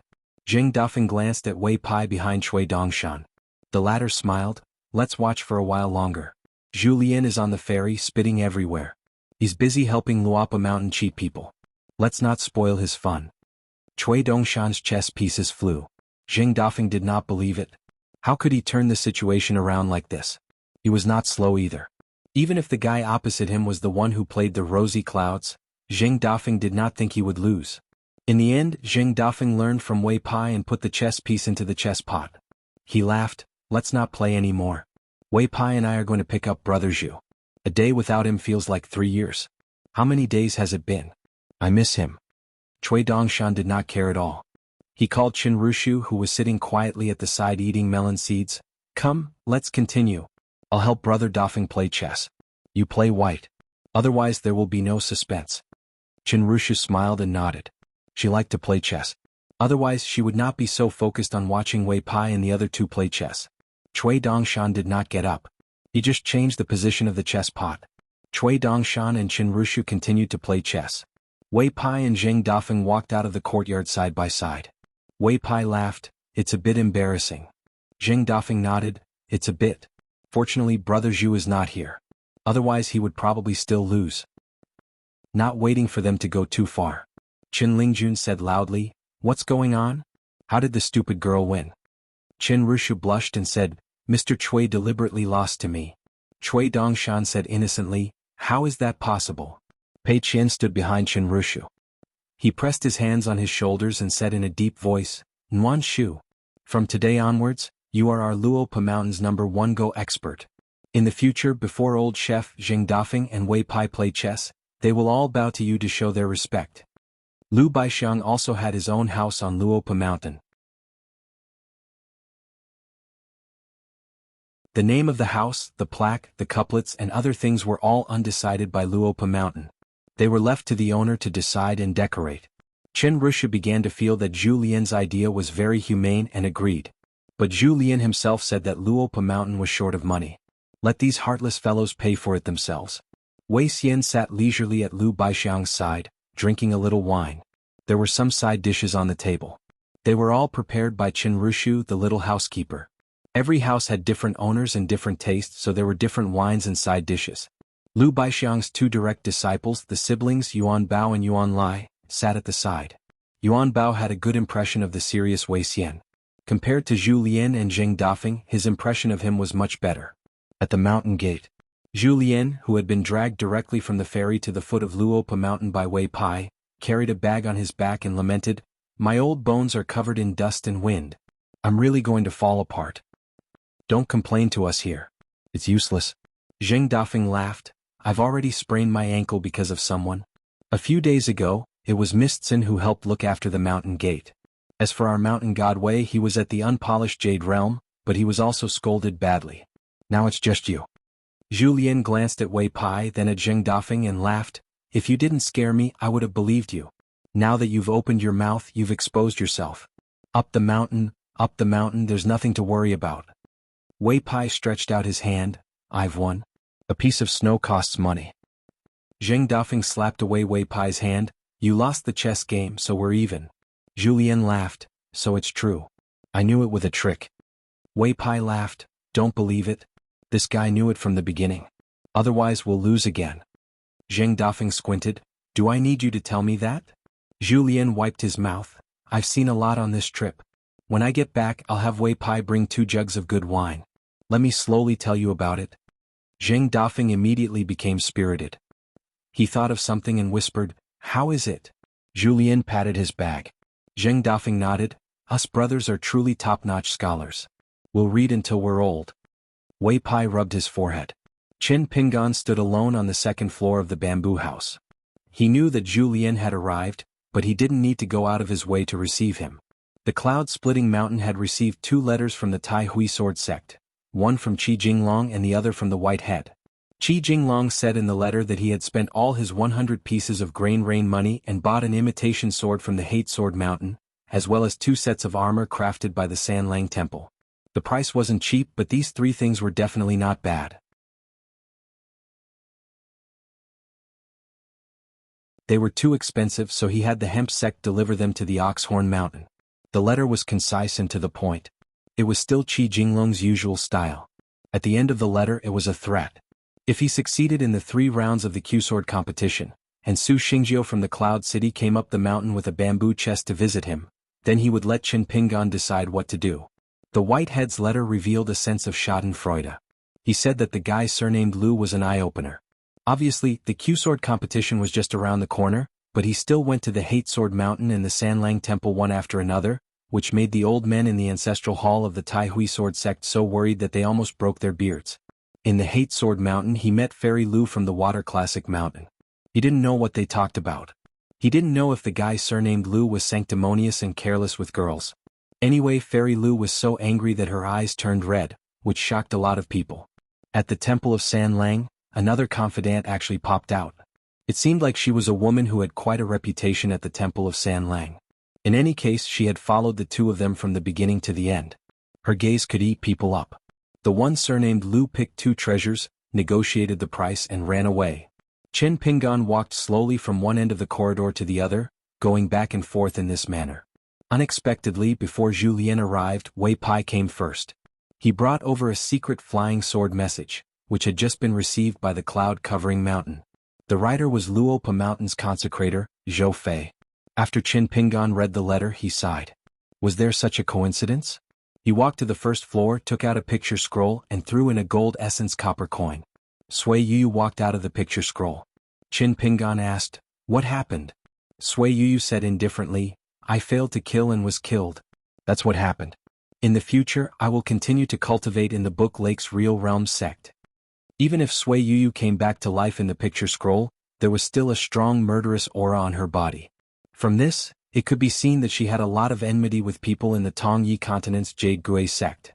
It was just that he didn't know if it was from the same sect on the mountain or from going down the mountain to experience the world. Qin Pingan also didn't want to ask anything in detail. He smiled and said, "It just so happens that the Luopa Mountain's ancestral hall is about to be lit, and then it will be the official hanging of the statue and offering of incense. Julien, Lu Baixiang and Wei Xian are all on the mountain now." Sui Yuyu nodded and looked around. "This is Luopa Mountain?" Qin Pingan said, "You can stroll around as you wish." Sui Yuyu silently walked out of the house and stood at the edge of the cliff, gazing into the distance. Qin Pingan didn't follow, sitting on a small bamboo chair. Julien and Zheng Dafeng, who were standing on the small path, came over and sat at the side. Zheng Dafeng sighed, "I just realized that the scenery here is good." Qin Pingan smiled, "It's been hard on you." Julien shook his head, "It's not as hard as young master."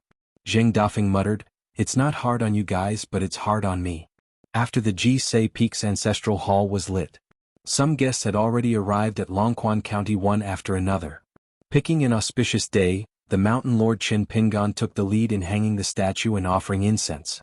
This time, when Luopa Mountain officially established the mountain gate, there wasn't much fanfare, and they didn't invite many people who could have been invited up the mountain. For example, Old Dragon City's Fan family and Sun family. There were also some well-informed people who wanted to come but didn't dare to come up the mountain without permission, such as the two water gods of Huangting country.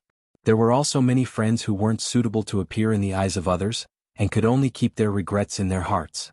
Therefore, the people who came to attend the ceremony were all close to the water pavilion, such as Northern Mountain Lord Wei Pai, Cloud Mountain Forest Deer Academy's Deputy Mountain Lord, Dragon Spring Sword Sect Master Wan Wei, and two direct disciples, Golden Core Cultivator Dong Gu, Dragon Gate Realm Sword Cultivator Su Xiaoqiao, Boiled Fish Back Pearl Hairpin Islands Lu Zhongruan. These were the guests. Other than that, they were the people of Luopa Mountain, this new mountain. 3 portraits hung in the ancestral hall. An old elementary scholar was hanging in the middle. Qi Jingcheng, Chui Qing. On the 3 incense tablets, only the name was written and no other words were written. Mountain Lord Qin Pingan. Eldest disciple Pei Qian. Student Chui Dongshan. Student Chao Qinglang. Julien Lu Baixiang Sui Yuyu Wei Xian. Qin Lingjun Qin Rushu Shiro. Tin Yuanji Yuan Bao Yuan Lai. Luopa Mountain's guardian consecrator, Zhou Mili. Official consecrator, Zheng Dafeng. Zhongqiu. Unpolished Jade Realm Wild Cultivator, Zhou Fei. Honorary consecrators, Blind Taoist Jia Cheng Zhao Dengao Tianjiuer. North Continent's Hemp Sect's Nascent Soul Cultivator Du Wenxi. Ancestral Hall's direct disciple Pang Lanxi. The young mountain chieftain, who was closest to the 3 portraits, stood alone at the forefront. He was no longer the thin youth who wore straw sandals and had a charcoal black face. He wore a green robe and had a jade hairpin on his head. He had a slender figure and held incense in his hands, his back facing everyone.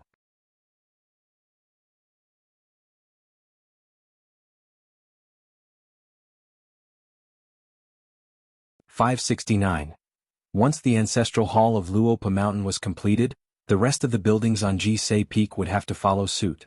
Starting from the memorial arch at the foot of Jisei Peak, and going up in order, there were more than 30 buildings of various sizes along this central axis.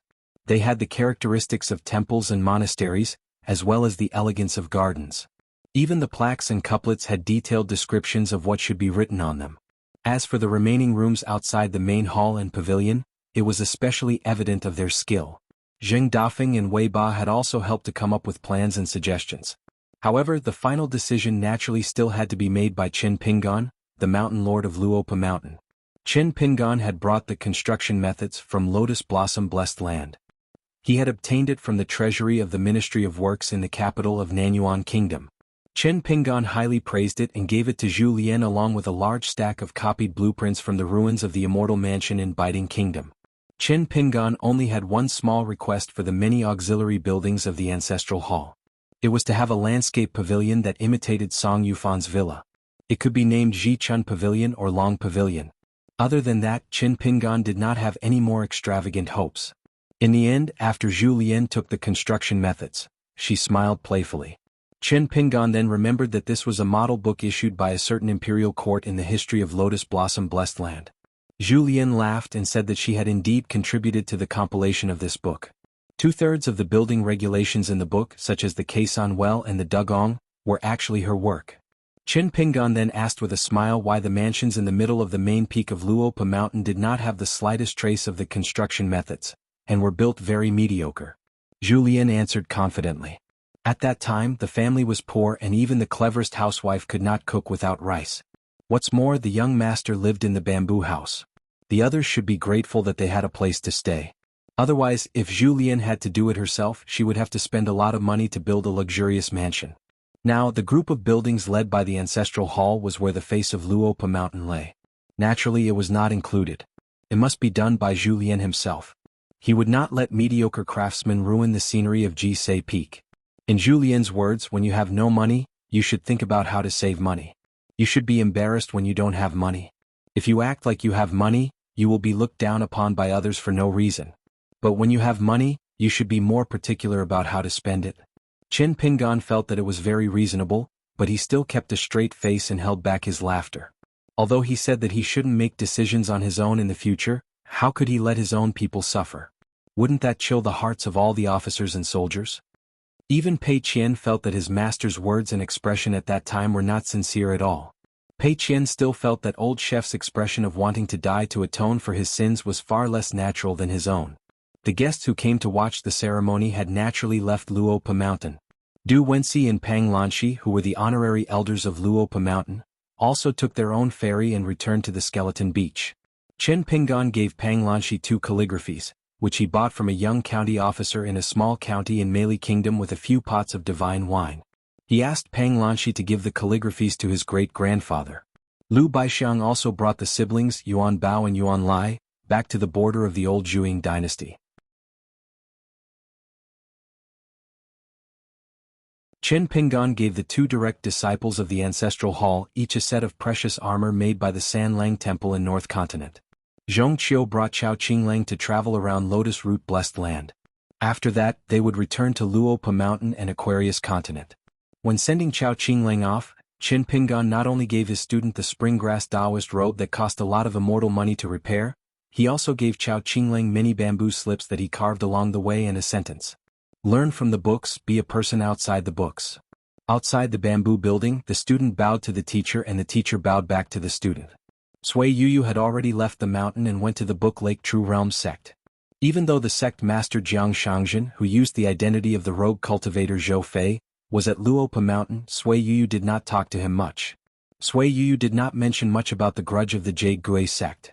Previously, when he was at Luopa Mountain, he lived in seclusion every day and only went out once. That was when he visited Mount Huimeng and Mount Yellow Lake. Only then did his mood improve slightly. It seemed that he had chosen a certain place and had some plans.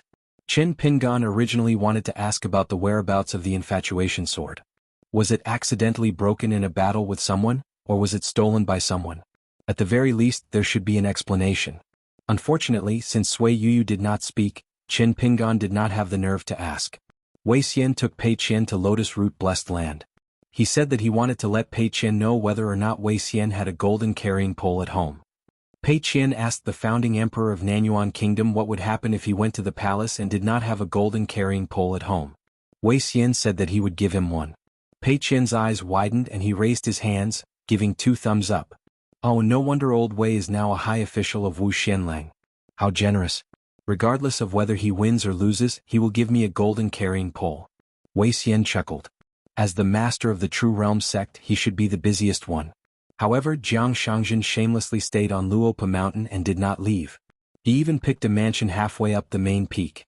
Zhu Lian said that there was no empty mansion for the time being. Every mansion had its own owner.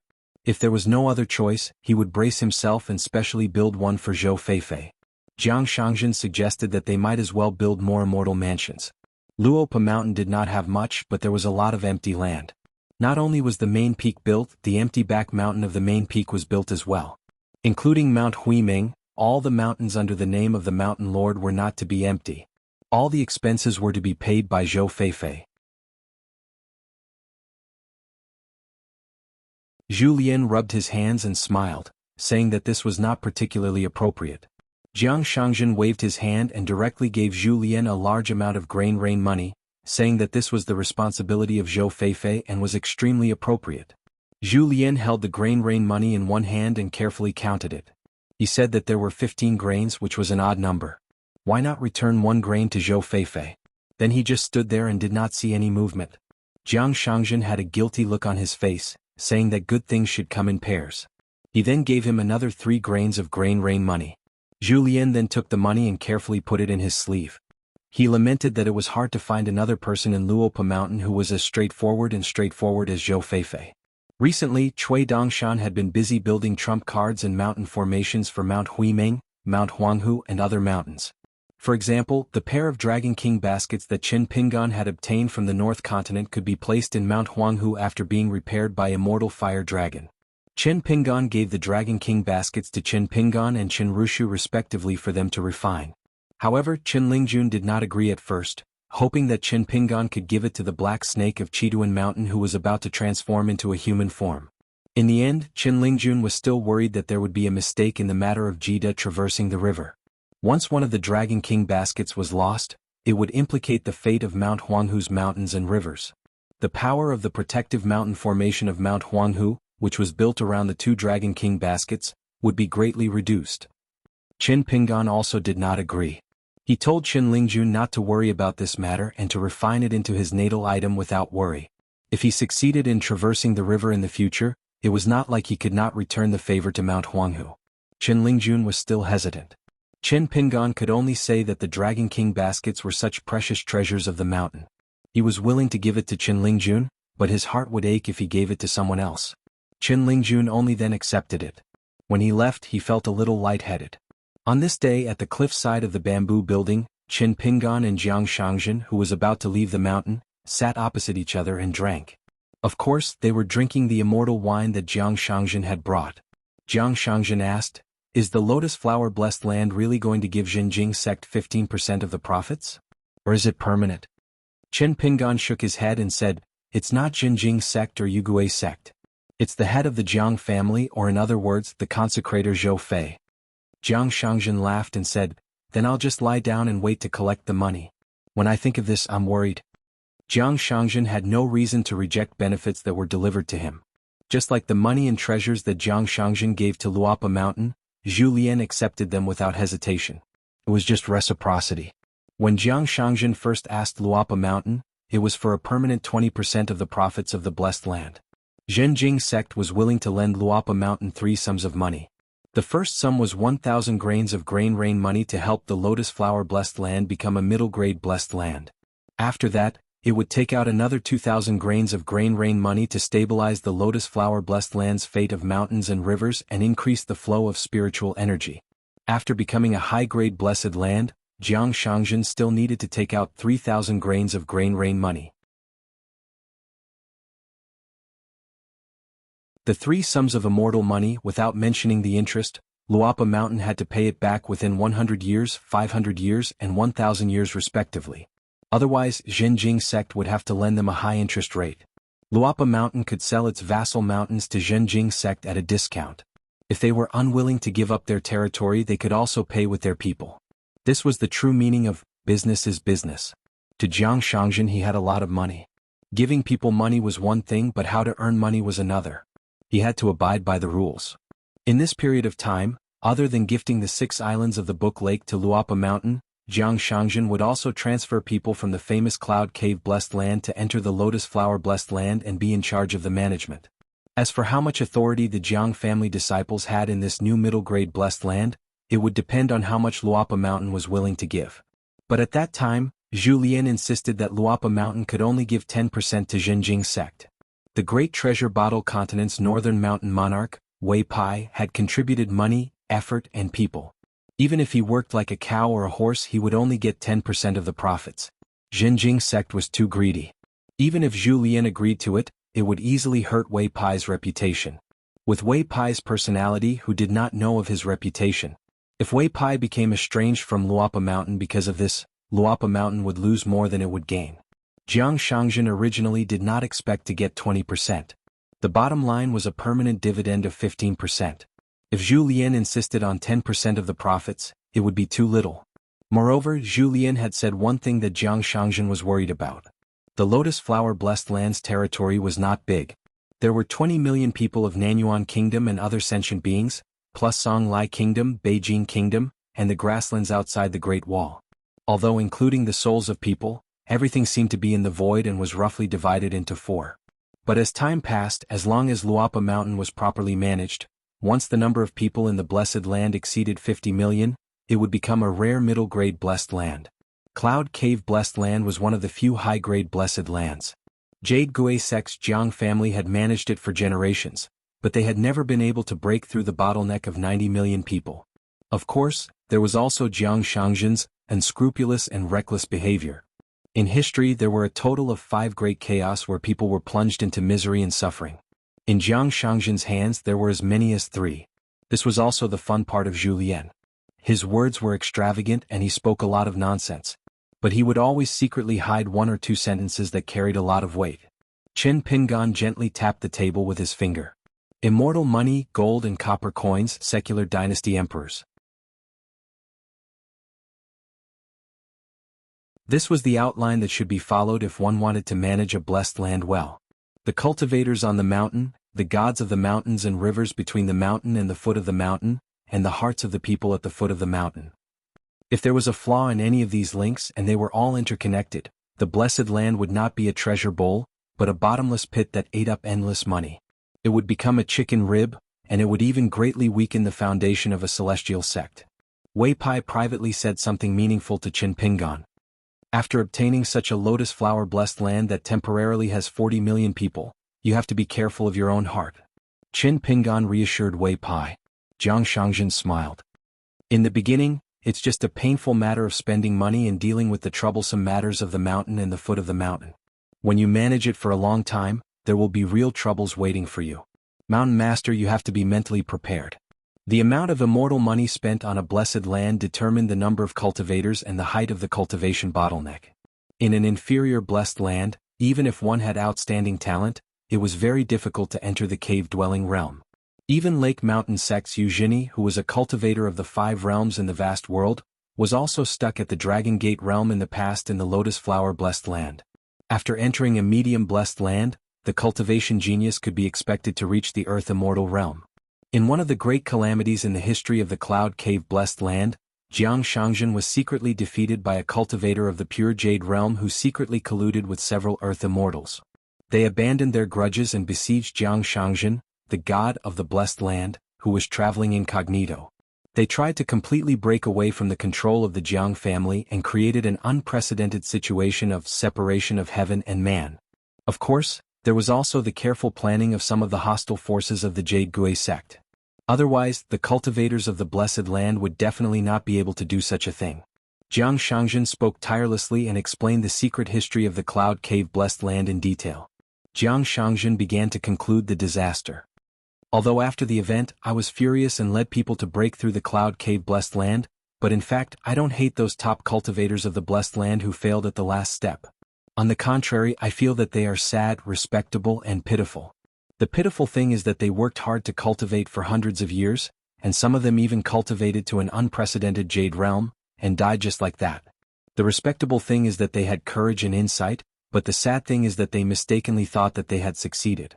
Without Jiang Shangzhen, the Cloud Cave Blessed Land would be free from then on.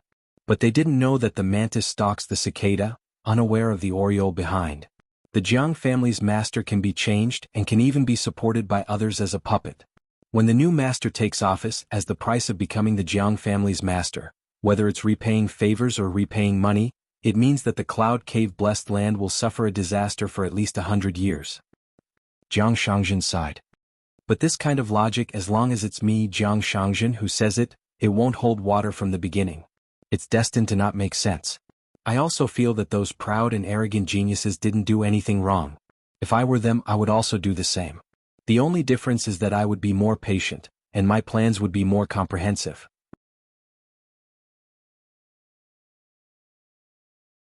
I would help the blessed land to get more benefits from the deal with the mastermind behind the scenes. Jiang Shangzhen smiled at Qin Pingan. The world is strange. Good things may not come, but bad things will definitely come.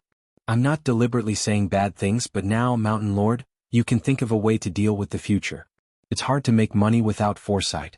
Qin Pingan said, thinking wrong first before doing things is one of my few good habits. Jiang Shangzhen smiled and nodded.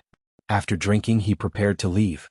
During this period of time, Jiang Shangzhen had wantonly collected a dozen sword talismans made by the Dragon Spring Sword sect through various channels. They were all bought at a high price. Ruan Teng's two direct disciples, Dong Gu and Su Xiaoqiao, almost wanted to specially make a bunch of talisman swords for this unknown wild cultivator. In the end, they were scolded badly by Ruan Teng, who rarely reprimanded his disciples. Qin Pingan stopped Jiang Shangzhen and took out the Taoist fast tablet from the token. Jiang Shangzhen said in surprise, "Is this the benefit of being the Luopa Mountain's consecrator?" Qin Pingan smiled. "It's a gift for that child." Jiang Shangzhen accepted the old fast heart tablet and clicked his tongue. 2 favors for one thing. I, Zhou Fei, am ashamed of my inferiority to Mountain Lord's realm of doing business. Qin Pingan reminded him, don't teach a devil incarnate. Jiang Shangzhen said, the current book Slip Lake doesn't have the soil for the next Gukan to grow. Qin Pingan said with an indifferent expression, I hope so. Jiang Shangzhen sighed and said, it's the wild cultivator Zhou Fei who has nothing to do. The master of the True Realm sect and the master of the Jiang family are still very busy, so they return to Book Slip Lake this time. For the meeting of allies, I may let someone below represent them. It may be Lu Laoqing or Li Fuyao. Anyway, it won't be the True Realm sect's river-intercepting immortal. Qin Pingan smiled and nodded. Both of them are fine. Next, Qin Pingan would board the boat at the Oxhorn Mountain Ferry and take the Linen Sect's cross-continent ferry to the south, directly to Old Dragon City. On the way south he would meet 2 groups of people. The first group was the Linen Sect and Spring Dew Garden to discuss the details of the cooperation. The second group was the allies formed around the Lotus Flower Blessed Land, including Jiang Shangzhen, Old Dragon City's Fan Air and Sun Jiashu. Now that the Blessed Land had been upgraded to a medium-level Blessed Land, there were many things to discuss again. While waiting for the Linen Sect's ferry to return south, when Wei Xian and Pei Qian returned to Luopa Mountain, Shui Dongshan would take Wei Xian and leave Longquan County together. Qin Pingan planned to take his dragon boat and take Pei Qian to the Cliff Academy of the Great Sui Kingdom. He had to go. Because of the completion of the ancestral hall of the Luopa Mountain, Qin Pingan hoped that there would be people present, including Li Baoping, Li Huai, Lin Shui, and Yu Lu. Thank you. People are hard to please, things are hard to do. And Qin Pingan once told Lu Chuan his wish, which was that one day in the future, he hoped to go to Luopa Mountain. Back then he accompanied them step by step to the academy to study. In the future they could concentrate on their studies on Luopa Mountain or one of the mountains in Longquan County. They were not from Luopa Mountain and were not recorded in the genealogy records. Luopa Mountain was just a place with beautiful scenery and many books. Every spring, the willows would rustle, the grass would grow, and the orioles would fly so that the 5 of them could still be closer to the school in the town in the future, even if it was only for a short period of time. Then, if they wanted to travel, they could travel. If they wanted to gain experience, they could go down the mountain. That was all. More than that, Qin Pingan felt that he could not do it. Because everyone was growing up. Back then, the little girl in the red cotton-padded jacket who ran all over the streets with sticks of locust tree wood, Li Huai who cried and made a fuss in the mud in the mountains for a small bamboo chest, Lin Shui who was kind but did not say anything good in the immortal and of Huangting country, Yu Lu who liked to replace Qin Pingan to guard the second half of the night, and Xie who always had a cold face but was in fact full of fear of the whole world, were all like this. On this night, Qin Pingan lay on the desk on the first floor of the bamboo building, making a face, imitating the little lotus figure on the desk, giggling. On the back of the boiled fish rented from Luopa Mountain, Lu Zhongruan, the owner of Pearl Hairpin Island, had not yet gone to Book Slip Lake. She was walking alone on the mountain peak. From the moment she decided to refine the water haul on the back of the boiled fish, The name Pearl Hairpin Island actually did not live up to its name. When Lu Zhongruan returned to her residence, she placed a hand-drawn map on the table. It included the 62 mountains of Longquan County, including Cloud Mountain. The Divine Beauty Mountain, where the ancestral hall of the Dragon Spring Sword sect was located, formed a triangle with Lamp Mountain and Hengming Peak. In addition, there were 3 mountains that were rented from Luapa Mountain, the Rainbow Cloud Peak, the Immortal Grass Mountain, and the Treasure Tree Mountain.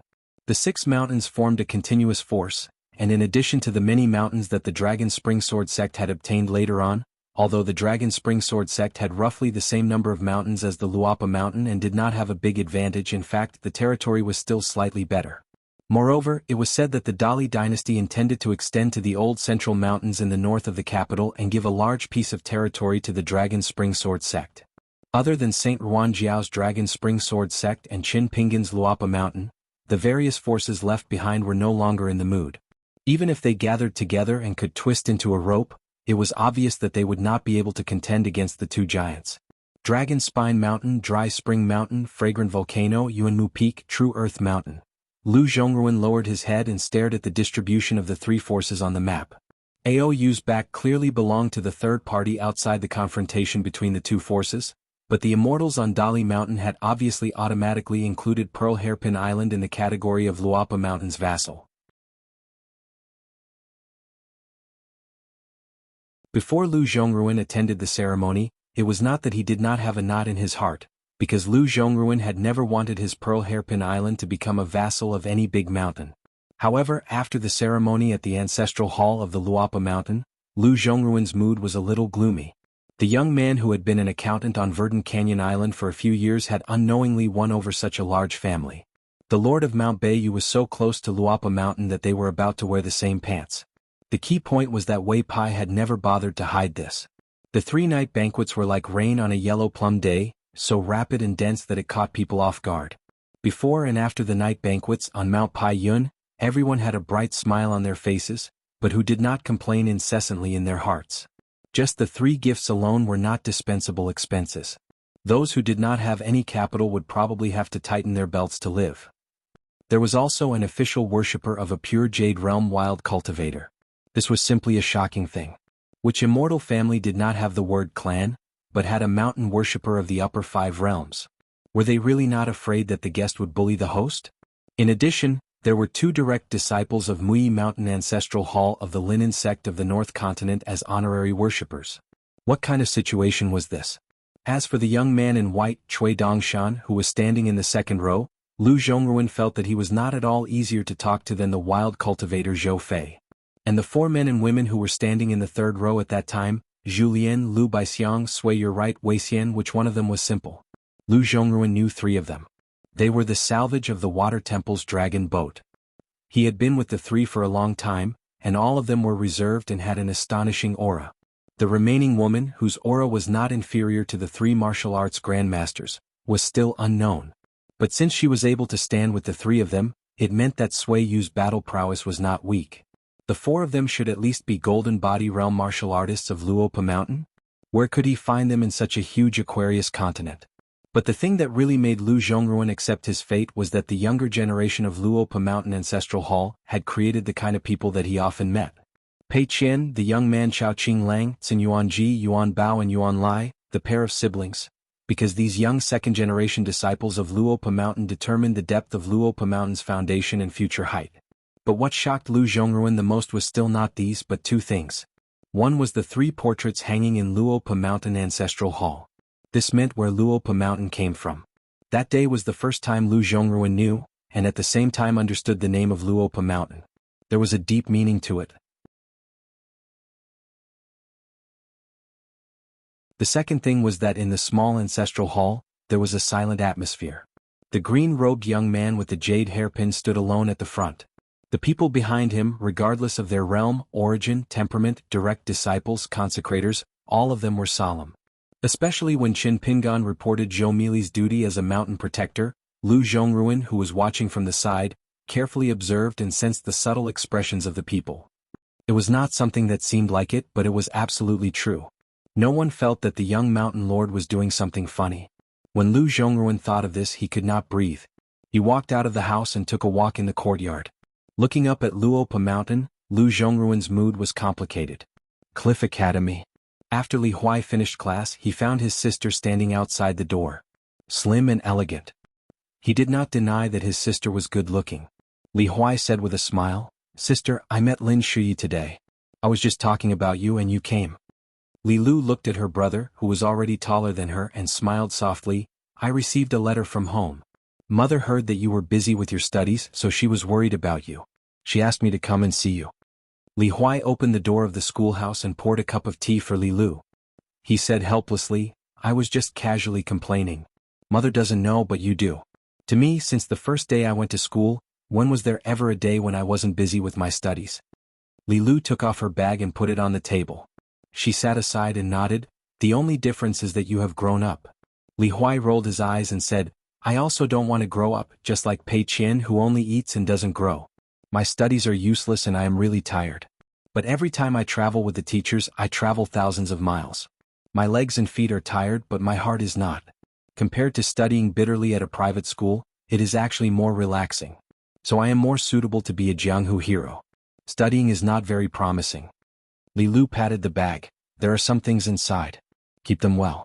If you need money in the future, you can ask the Maoshan master to sell them for money." "Are you kidding? I don't dare to ask the Maoshan master. I can't wait to hide from him." Li Huai leaned on the table and opened the package. He picked and complained, "I knew it. Sister, you've been working as a maid for the old immortal master at Lion Peak for only a few years. You must not have accumulated any good things. Look, none of them are the immortal treasures with the light of treasures. Compared to those that Chen Pingan gave me, they are far inferior. Sister, work hard and cultivate well so that you can become an immortal in the middle 5 realms of the cave-dwelling realm as soon as possible. You don't know how glorious Lin Shuyi is now. He's about to be fought over by the women in the capital of Great Sui." Li Lu smiled and did not say anything. The things in the bag were dim because the secret prohibition was not opened for the time being. She was not afraid that the academy in Mao Xiaodong would not be able to hide it if they were careless. Li Huai sighed and shook his head. He put down the things in his hands and tied the bag again. He could only help Lin Shuyi to this extent. As for why Dong Xuejing insisted on liking his elder sister, Li Huai could not figure it out no matter how hard he racked his brains. It was fine if Dong Xuejing liked his elder sister. He opened a wonton shop in Longquan County, which was quite compatible with his family. But Dong Xuejing, Lin Shuyi, was now the Great Sui dynasty's famous jade of cultivation. What was so good about his elder sister? Li Huai lifted the bag. Wow, it was quite heavy. Then Li Huai looked at his sister, who was holding a cup with both hands and drinking tea slowly. He could not help but say earnestly, "Sister, I won't say anything today. Anyway, you are not married yet. You are a family. You send money back and forth and the money is all in your own family. But when you get married, you can't send me things like this. It is not easy to cultivate on the mountain. You went to the Lion Peak because of your relatives. You will definitely be gossiped about on the mountain and gossip about you behind your back. You'd better save more money yourself. In fact, as long as you can help father and mother run the shop a little, it will be enough. Our father and mother don't care about you. If mother says something, you can push it to me. I really don't want to scold you, but you are not young anymore and will soon become an old lady. You should think about your own marriage." Li Lu smiled and narrowed her eyes. "It seems that you have really grown up. You know how to think about your sister." Li Huai sat cross-legged on the bench, poured some soybeans into a bowl and pushed it to his sister. He grabbed a handful and put it in the palm of his hand. Chewing the soybeans in his mouth, he laughed and said, "Sister, you are so heartless. Since I was young, I have spent a lot of effort for you. I tried my best to find a brother-in-law for me. For example, my good brother Alliance and Chen Pingan, whom I admire the most. Unfortunately, they did not succeed. You can only blame yourself. You can't blame me." Li Lu threw a soybean at him. "No one talks about their sister's brother like you." Li Huai caught it and threw it into his mouth together with the ones in the palm of his hand. "Jokes are jokes. When you get married in the future, if you continue to send things to your mother's family like this, it won't work. Brother-in-law will not be happy. Don't listen to our mother's nagging. I will fight for what I want to be in the future. How can I rely on my sister and brother-in-law? I will let you be looked down upon by my brother-in-law's family." The more Li Huai said, the more reasonable he felt. "Even if my future brother-in-law is magnanimous and doesn't care about it, you shouldn't do this."